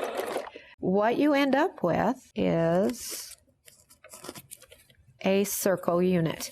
Now, when I put them together, I always do like in this specific layout, the purple ones, I have 9 of them, and I only have 4 of the green, so it alternates.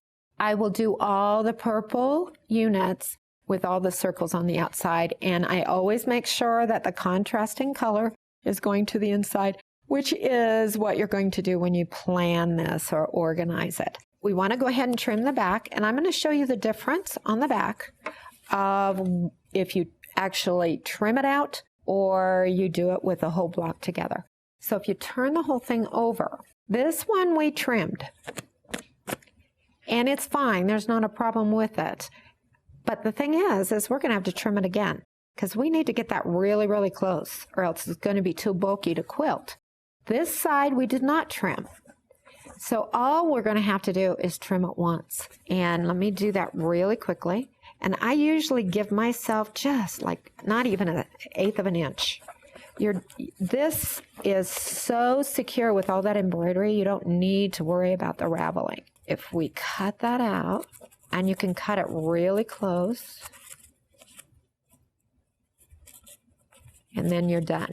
But it really is a personal preference. Everybody has their own likes and dislikes, and they should lay out fine either way, whatever works for you. We have one that's been done and completely trimmed. This one we do need to get that bulk out of there. It's just too much. And once you're done with the whole circle, you will need to kind of block this and press it. Just because of the stiffness, it will kind of curl a little bit, but nothing is wrong with it. It will flatten out very nicely. So you want to prepare all of your complete circles, and then on the CD or on the package that you're going to get, we are going to do a blowout of how to put them together. I've stitched out a corner piece, and it basically is just 1/4 of one of these centers here. And also there are half pieces, which is this piece cut on the diagonal. When we get ready to actually compose or put this quilt together, these pieces are what we use to attach the border to your quilt center or quilt top.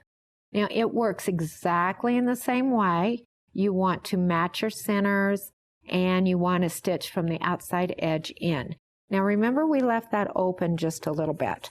So when you get close to have an opening like that, before we start putting that other piece on, and this also applies to putting the circles together, we want to go in and close that opening. The thing with the opening is to butt these 2 corners together and stitch them together. There's really nothing under there as far as fabric, so you have to widen your zigzag just a little bit, not too much. It's about 1 point, but we're using a straight stitch foot, so you don't want to go any wider than what the foot will handle. And then you do need to remember to put it back to the narrow. So if you can't straddle it in that space, just go back and forth a little bit to catch both sides. What you don't want to have to do is take the foot off and do all that other kind of stuff. Now, once you get used to how this works, you can sew all the way out with your full circles. That is just there so that you can manipulate if you need to. Now we're at this point, we're going to add these arches into this space.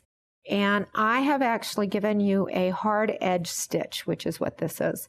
And that is used to applique your top, which is the center, onto the borders.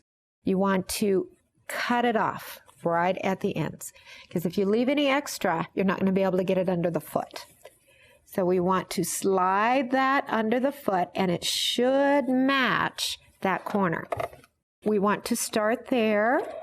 Now, some machines can't really feed that bulky stuff in. You know, just kind of work at whatever your machine is. You might want to add some pressure on your machine, and that should help. So I want to make sure that I remember to drop my stitch width down to that 1. You want to line up your centers right there. I've given you all the alignment lines just within the design, So you just keep everything accurate and make sure you hit that full edge. And whatever width of zigzag, I mean, of course, you don't want to use a 5, but anywhere between 1, 1.5 to 2, if that works for you.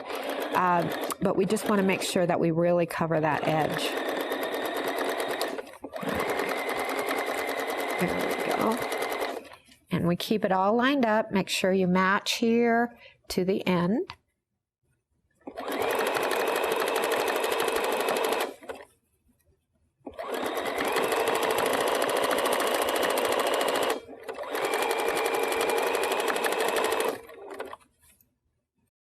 You can use your little tweezers to kind of hold on to that tail. Get it in there. And I'm going to put it in needle down, and that's when we want to go in and take care of that open space. And remember, once you figure out how to handle that corner, you're just fine in closing that space up. All right, so we're coming back. Now you don't want to sew clear to the end. We're just like that. We want to put the next part to the quilt top. And on this one, we've left it kind of long. We can't have that. You have got to cut it close. Now remember, we're going to finish all these edges, this underside, with liquid stitch. So you're okay to trim it.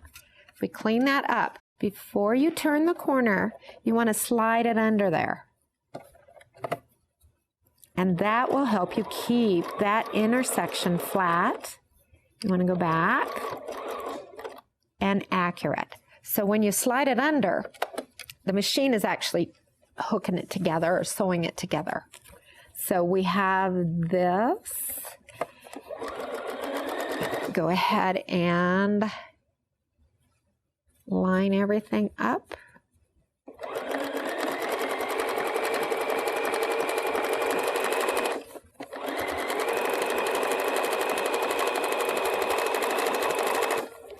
And we match our centers.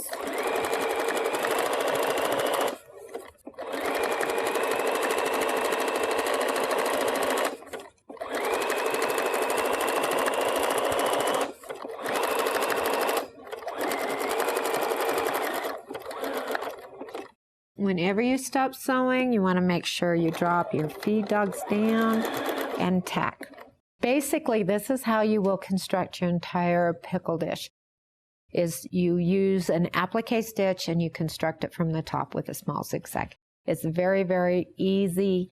There's no fancy stitching. There's nothing more than just using an applique stitch to construct the whole top. Now we have our border.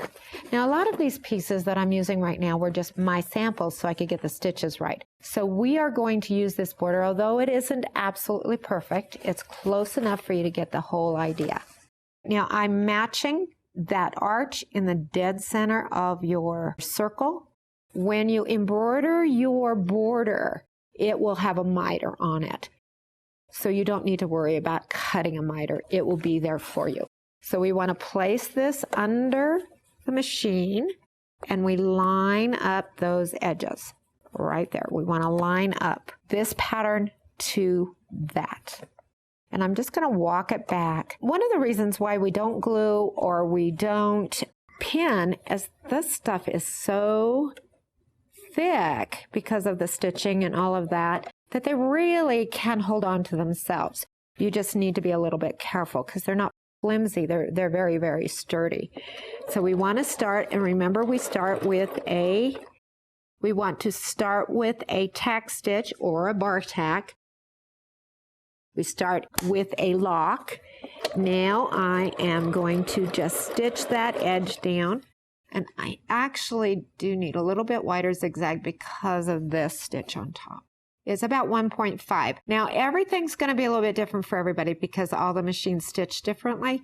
So just know that if it's not catching enough of the threads, to go ahead and widen it a little bit. And I've given you an edge to line that up to, so you really don't need to worry about it, other than that you make sure that this pattern, the center of this, matches that right there. So we want to do the same stitch all the way around. So you do not want to close the miters till you have all 4 sides on, and then if you need to adjust the miters, you can do it at that point.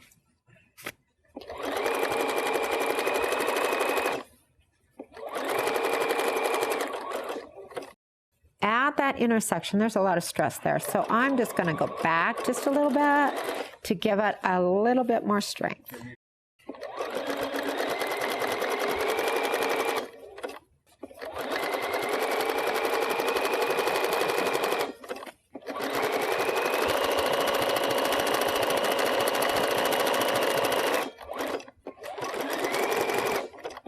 I'm going to stop sewing right here, so I just dropped the feed dogs to do a little bar tack stitch. When you do your entire border, that will be 1 strip of embroidery, so you will just go all the way out. And this is how you will construct the entire piece.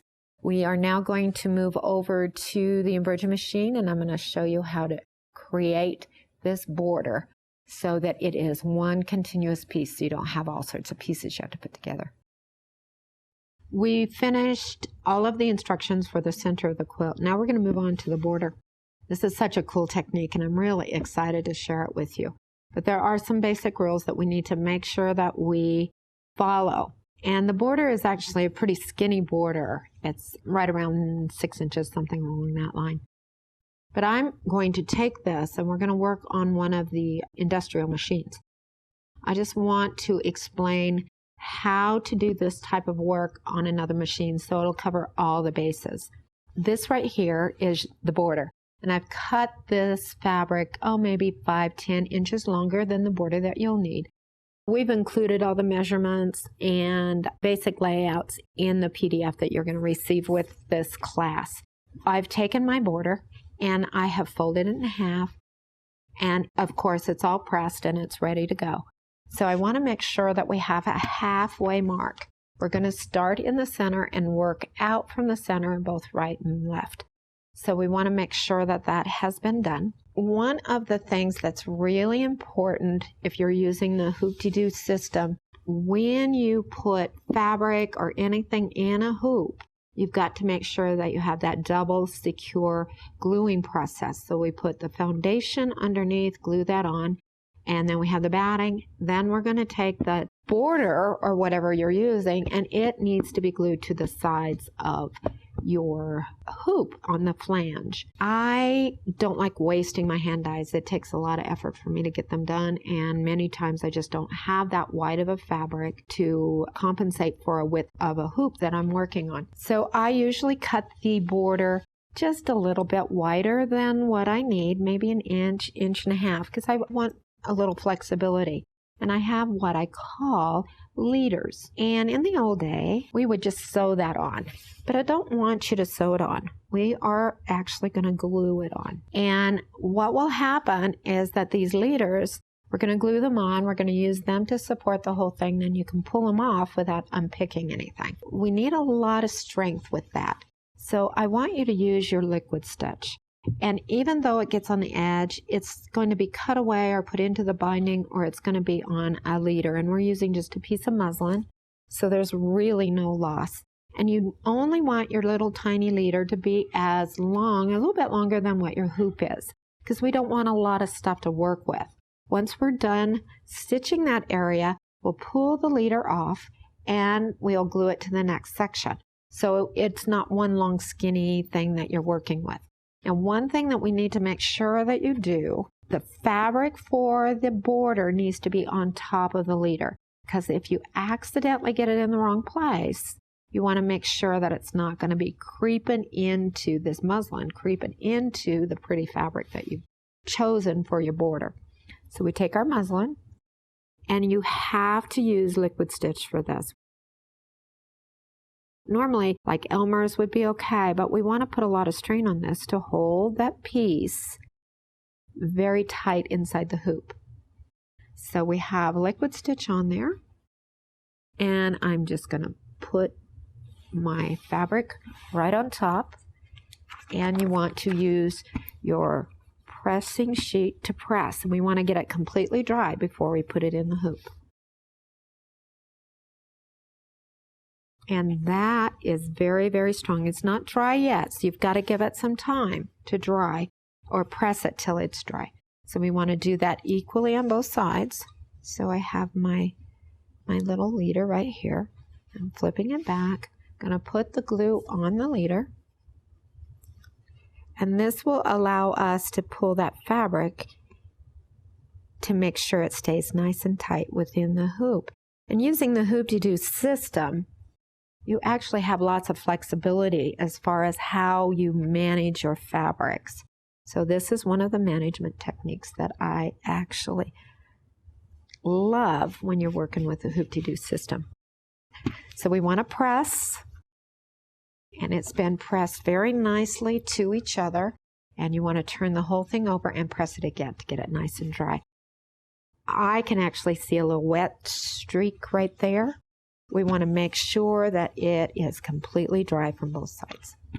And if you're working on a block or anything else that the piece of fabric is smaller than the hoop space so you can get a hold of it, this is what you need to do, because you have to have that second supportive glue that is the flange that's inside the hoop, and that's the Hoop-Dee-Do system. So this will help to support the whole thing. I'm going to go ahead and get the foundation and the batting in my hoop, and we're going to move to the embroidery machine.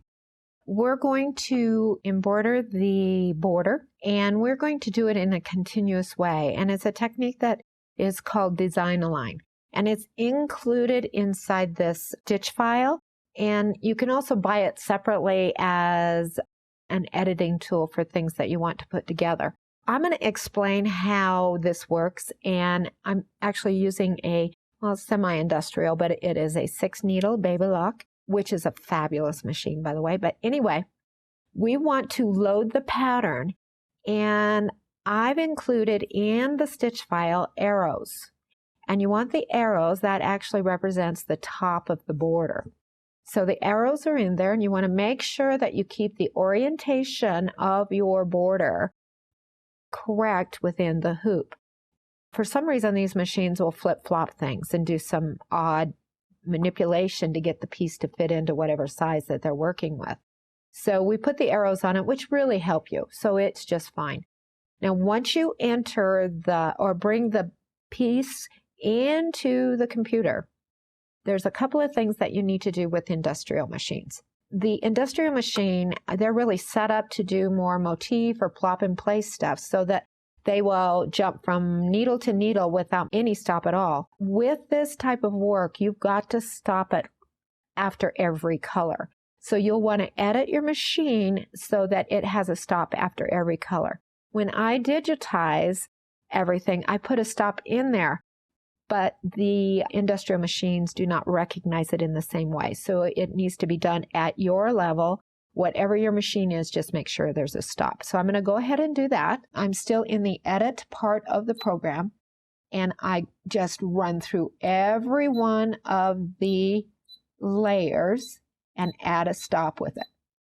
And what that will do is it gives me an opportunity to have control, because we're going to do a little bit of applique. We've got to make sure that I put the right color threads on, all of those things. So that stop gives me the control, and it won't run crazy.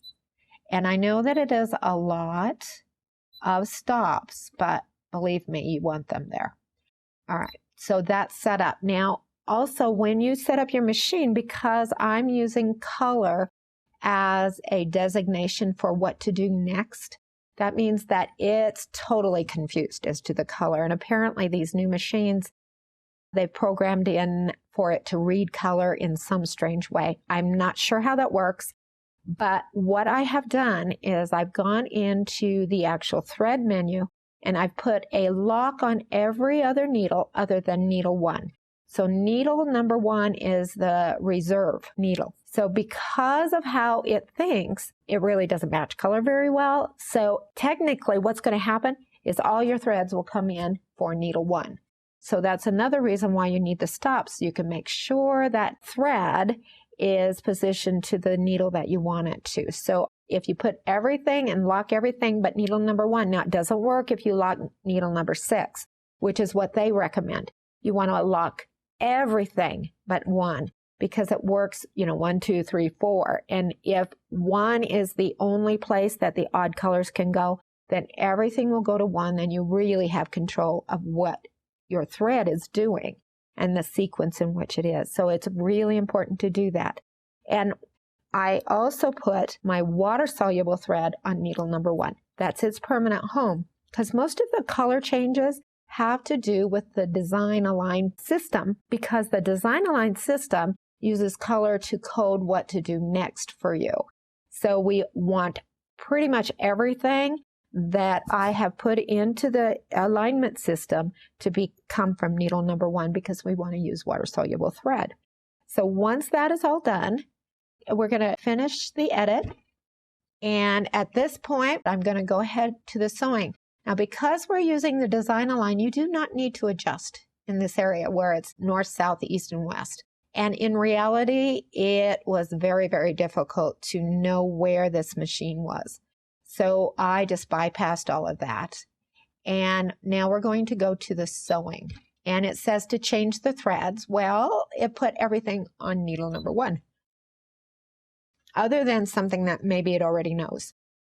Because I've been working with this design, it may have already decided that it was okay to put that color in, but I always check, because it never really is right.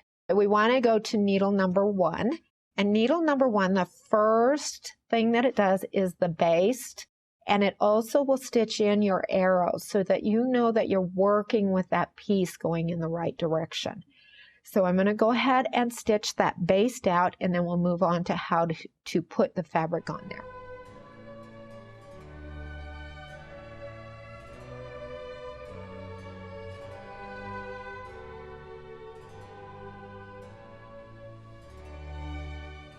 The machine has stitched out your basic batting basting and also your directional arrows, so you don't get confused. At this point, we're going to take it out of the machine, and we are going to apply the border fabric. We are now going to put Elmer's all the way around on the flange. And what makes this Hoop-Dee-Do just work so incredibly well is that flexibility, that you can manipulate your fabric. You don't have to rehoop to add things. It's just really quite amazing. And we are going to put the Elmer's all the way around. And remember, the secret to this type of hooping is that double glue system.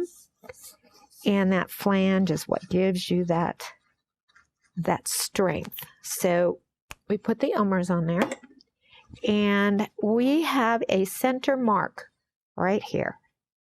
And because we've cut our border just a little bit big, you really don't need to worry about it, but what you do need to worry about is making sure that it is straight on there so that it doesn't go sideways, because you will actually feel it at the end if you run short and things are a little sideways on your border.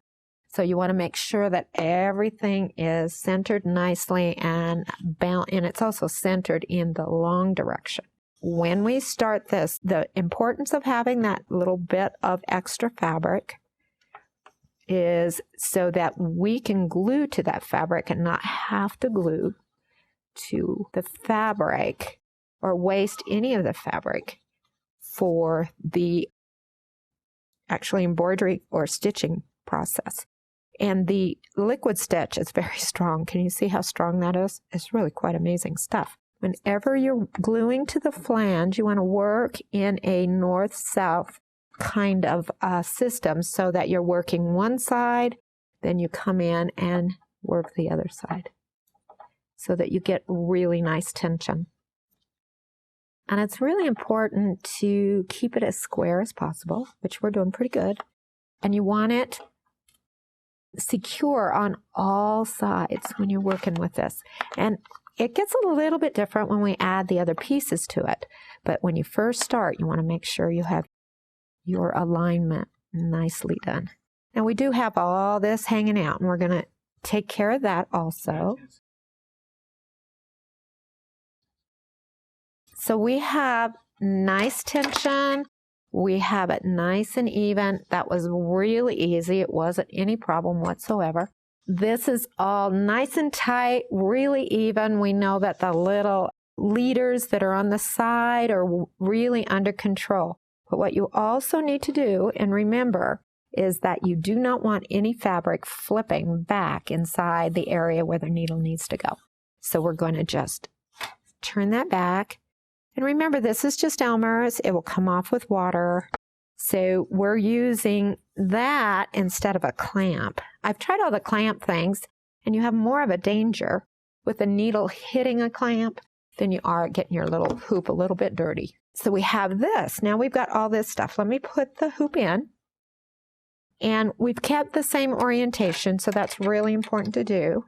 That's what these arrows are for, is to help you keep the orientation correct. We're going to load the hoop, and we want to make sure that it clicks into position properly.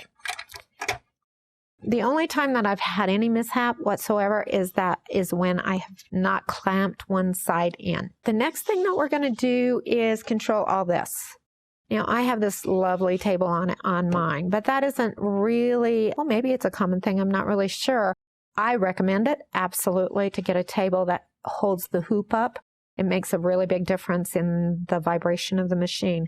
But we've got to control these ends. It's just necessary. Now, if you have bought a Hoop-Dee-Do set, you're going to get 2 of these, and they are fabric-covered slap bracelets. And what they will do is they will be adjustable to whatever size you need. So if it has bulk or whatever, it's going to control it. So what I'm going to do is roll this up, and I normally just kind of fold it in half so I'm not making myself too crazy. And as you do the embroidery, it starts to get kind of bulky. So we have the snap bracelet, and we want to get it inside like that. And I actually loop it around the handle. So it's holding on to it, and it's flexible enough that if the machine hits it, it'll push it out of the way, but it won't go on the floor. So it works really, really nicely. I'm very happy with these. And I use maybe one on even a huge long border. If your border gets too much bigger than what we're working on here, I'd probably use 2. But it really controls it nicely, and it doesn't cause any problems whatsoever to the machine.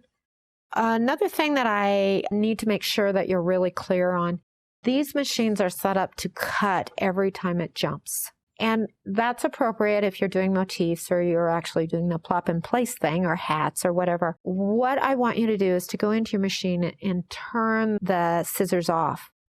It will cut in between colors, but we want to not have it cut when you have to change colors. And the reason for that is when it cuts, it actually cuts the bobbin thread a little short, and you end up spending a lot of time rethreading things. So you want to make sure your scissors are turned off so that you have a little bit more control over the machine. And you just need to make sure that you're really aware of what needle it has assigned to what thread. We want to go ahead and start. We're going to baste with water soluble, and what that will do is pull and baste everything together so it's behaving as one.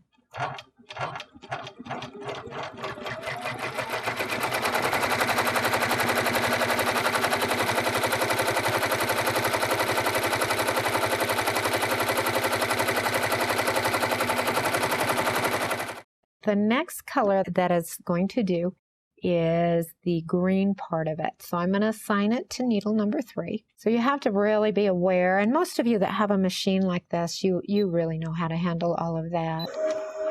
But when I first started working on this machine, all of those things were just, oh my gosh, it was really interesting to try to learn how that goes, because it kept switching the threads on me. But once I figured out how to just trick it, then I could handle how it went. So, just whatever you need to do to make it work for you. Some people are okay with all that, but I want to be efficient. Okay, so we're going to go ahead and it's going to start stitching. Basically, you're not going to do anything until it gets to the point that you need to put the applique on it. So we're just going to let it stitch out. I'm going to stop it, make sure that it's doing okay. And then at the point that it's time to apply the applique, we will press the applique pieces in. When it stops for color, you also want to take care of your jump threads. Now, my experience is that when it does a jump thread, which means it jumps from one spot to another and leaves a long thread. It's much easier to clean a thread up if it's long. So I've kind of set it up as efficient as I can set it up, but if I do need to have a jump, I try to make it as long as I can so you can actually grab it. And usually after each color, if you've established that stop, that's when you want to clean everything up and make sure that you're not stitching over and over and over threads so it's hard to pick out.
have prepared all of the pieces. Now they need to be prepared in the same way that we did the melon pieces.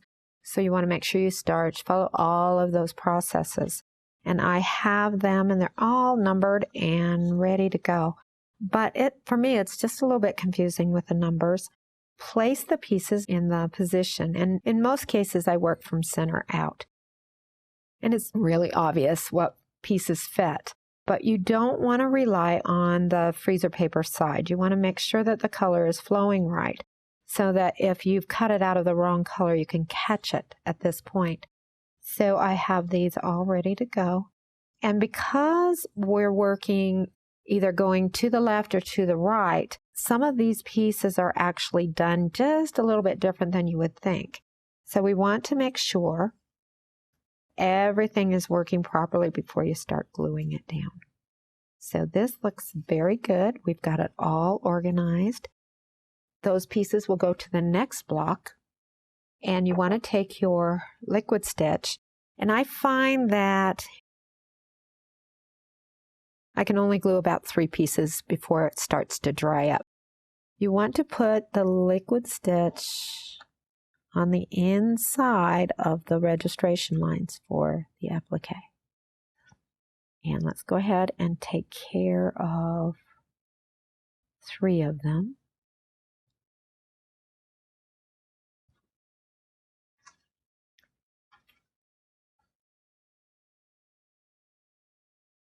So we have the glue on there. And I just wanted to really kind of bring your attention to how incredible it is to have a table around your embroidery machine. It really makes a big difference. You can do all this kind of stuff. If it's not too complicated, you can do it at the machine. Now we want to place the pieces to where they fit exactly in the center with those alignments. And you can actually see the alignment stitches on the outside of the piece. It really makes a difference if you're very careful at this point. So you just want to be as careful as you can. Lining all those up, make sure it's level at the top. And of course, use your Teflon sheet.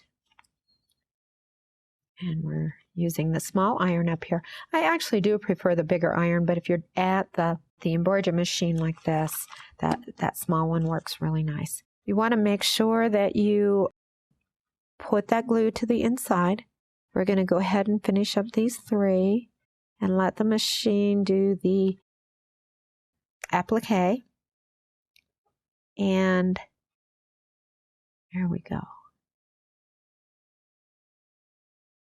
And the little pearls on it. And then we're going to move on to the Design Align part of this process.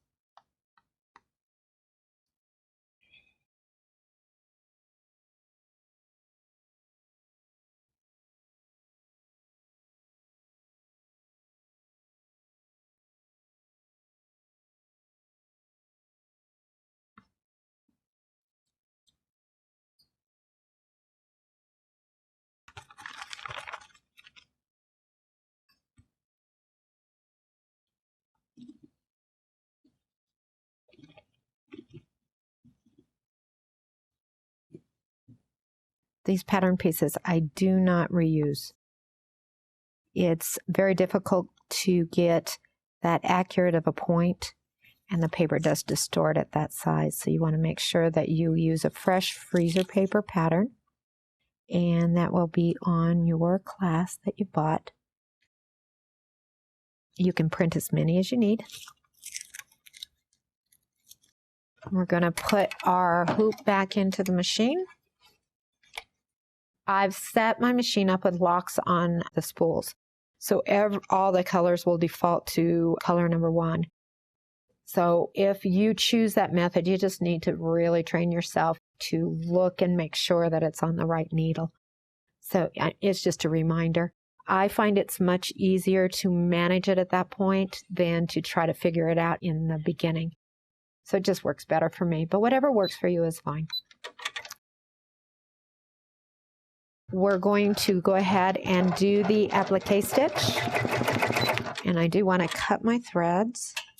And then we're just going to let the machine do all the work.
we've stitched the entire center of the border.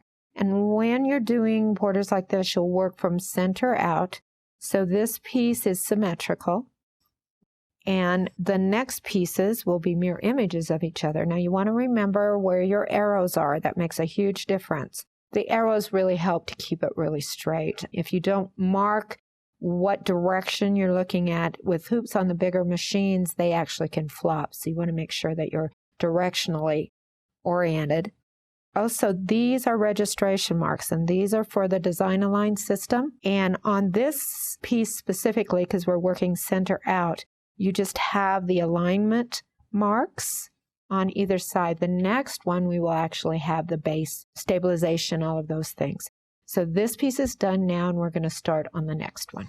I've set up the file in the system, and I've actually added all my stops. And the stops, when you're doing this kind of alignment, are really, really important. So you want to make sure that you put those stops in so the machine will stop at that position, and you can do what you need to do the alignment. Like I said before, I've set all the defaults. I've locked all the needles but one, so everything lands in needle 1. There are always exceptions to the rule, but everything lands in needle 1. Now we have the Hoop-Dee-Do all set up. I've put the foundation on the back side, so it's ready to go, glued in the batting. The piece that we're working on actually is really quite small, so it doesn't fill up the whole space. But we want to make sure that we're working in a horizontal format, so I've chosen to use this hoop. What the machine is going to do now is going to do a basting on the outside. Then it will apply stabilization cross-hatching, and what that does is it actually draws in as much as it needs to. There is a little bit of give, not much at all, but that will allow everything to line up to it. So it'll stabilize that area, and then we'll be able to align the first piece to the second piece. So we're going to go ahead and do the stitching.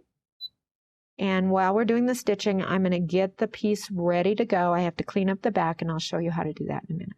I've cleaned the excess batting and foundation off of the back, and we want to rip it so it has a really rough edge so that you're not going to have a hard edge, so it'll be soft in that seam area.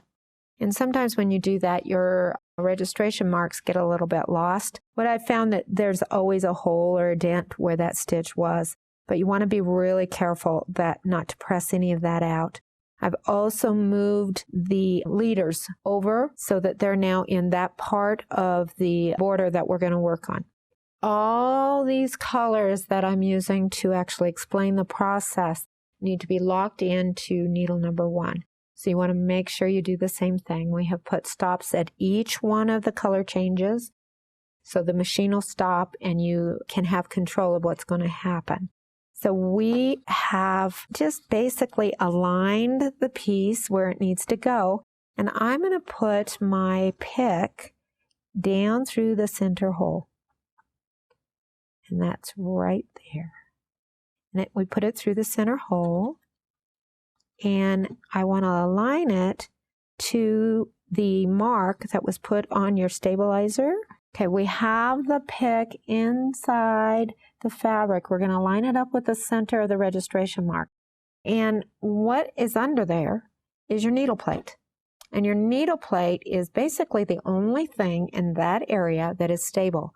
It stays exactly the same all the time. So we're going to use it as a registration mark. The pick actually is just a bit smaller than the actual needle plate hole. So if you're using a domestic sewing machine, you want to make sure you're using a single hole plate. And we want to make sure the pick's in the hole, and what you want to do is push it down into the needle hole. So we have that lined up. We've pushed it down into the needle hole. I guarantee it's not going to hurt your bobbin. That's what the needle's doing all the time, so it's the same process. So we have it in the needle hole. It's lining up. It's keeping everything lined up. The next thing you're going to do is do that alignment tack, and it's going to just do one. And if you get misaligned, you will actually really know quite quickly. All right, so the next thing we're going to do is advance one stitch so it'll line up with that next registration mark, and we have that right there. line it up with the registration mark underneath. We actually put the pick right in the hole, and it's lined up. We want to hold it with our fingers just like that so it doesn't move. And then we want to stitch that next registration mark. And if it doesn't line up, you can back up and get it to where it does line up. So it's really important to make sure that you know where that center hole is. Now on this piece right here, I left a little bit of the water-soluble thread. One of the reasons why I kind of try to leave it there is that they will actually close up. But when you pull that batting off the back, sometimes you lose them, but you never will lose that pin mark unless you press it out. The next step is when we baste, and what that basting is, it's going to stabilize the alignment marks so that they won't move. If you were to just leave it with alignment marks with this and then start messing with it, your alignment will go off. So we've got to stabilize that area. At this point, this is when you want to use your border clips. Basically, they work like a snap bracelet so that they'll close in on whatever you need, but it's a little bit flexible. It's really important at the basting to make sure everything is secure. So the border clips actually hold on to the hoop at either end, and we want to make sure the fabric is evenly distributed, not tight. It's just laying out in a relaxed way because we want absolutely no stress on the alignment marks and the alignment that we've done with that. So the next thing that we're going to do is that basting. Now this is really important. When we did the stabilization underneath, that stabilization sits underneath this basting so they work together as a team. And remember, we're doing it all with water-soluble thread, so it will completely go away. This same technique works for blocks, whatever it is that you're working with. I'm just using it on a border. So it is very transferable to anything. So we're going to go ahead and do the stitching.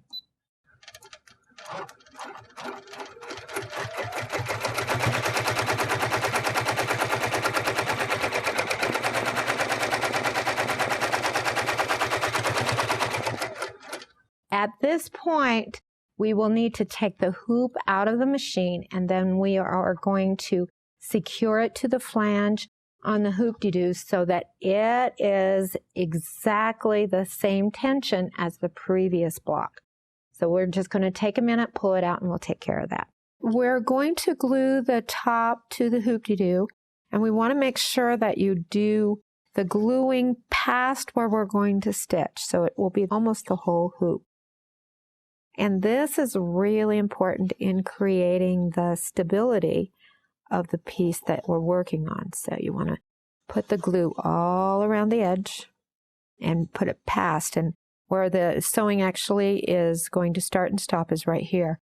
And this part is really important because we want to stabilize the whole thing. So we pull it back into the area that was already stitched. And we want to lay this out. Now, before we press anything, we want to make sure that it is straight and aligned to the hoop.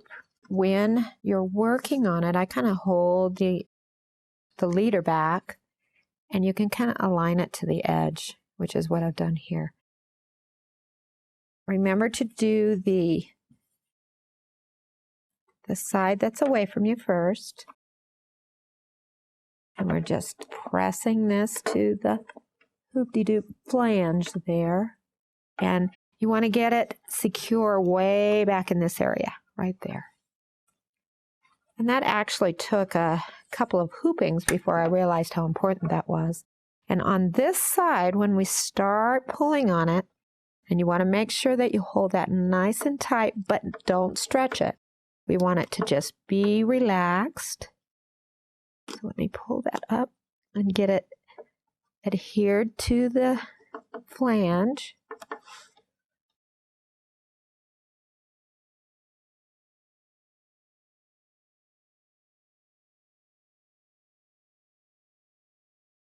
Now we're at the other end, and you want to just go ahead and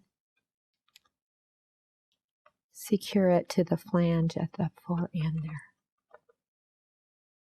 There we go. Now that is as sturdy as it's going to get, it's as square as it's going to get. We want to make sure that it's all smooth, nothing's pulling really hard. Everything is nice and secure.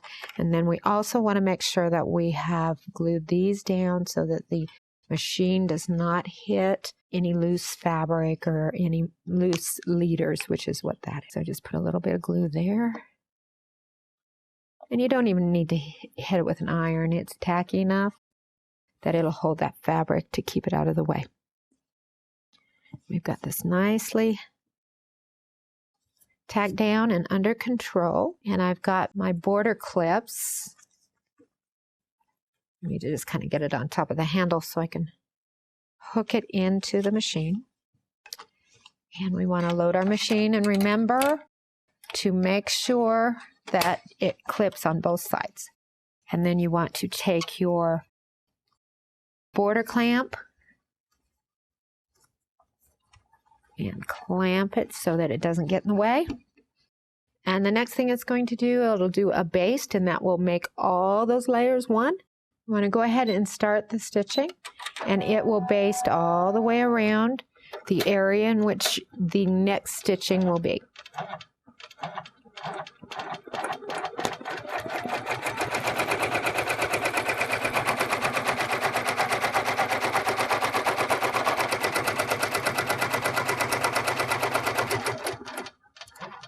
The next stitch that's going to happen is the green part of the embroidery. So we just want to make sure that we change the needle. If you've not already set it up, this is the time to make sure that that thread is going to the right needle. And that is needle 3. And then we want to go ahead and start the stitching. And at this point, I always kind of watch it to make sure, because you just never know if you've not aligned a mark correctly. So we want to catch it if there is any problem before it really creates a whole lot of picking out.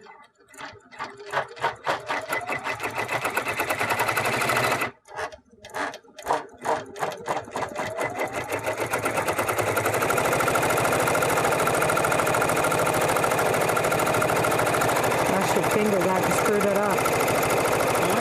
Cross your fingers, I haven't screwed it up. Yeah, I just don't know if I can handle it again if something happens. It looks pretty good, though. I think we're okay. Huh? I worked really hard to keep it aligned. Huh?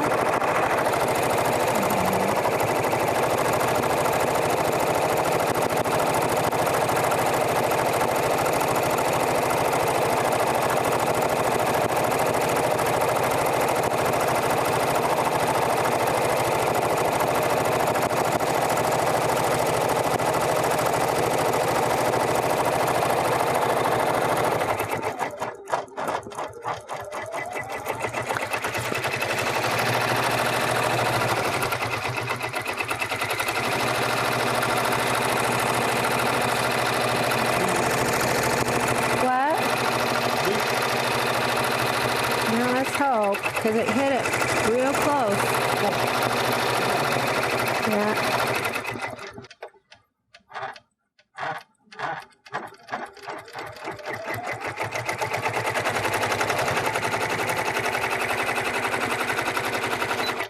There is a line that actually is for placement for your applique, and it's supposed to start here, and it followed that line exactly all the way up to where it ended. That is perfect alignment.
I've glued the applique on, and it works exactly the same as the spires in the melon and the previous part of the border. And I have made sure that I've changed the thread and made sure it aligned up with the right needle. And we're going to go ahead and start the next step.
The next step will be the alignment markings for the next section of the border, and they are exactly the same as what was put on the center of the border. It just will be a different pattern, but the actual alignments are exactly the same, and you treat it exactly the same. You just keep moving either to the left or to the right, depending on what you're working on, but the steps are exactly the same. So we're going to go ahead and do the marks and get ready for the next.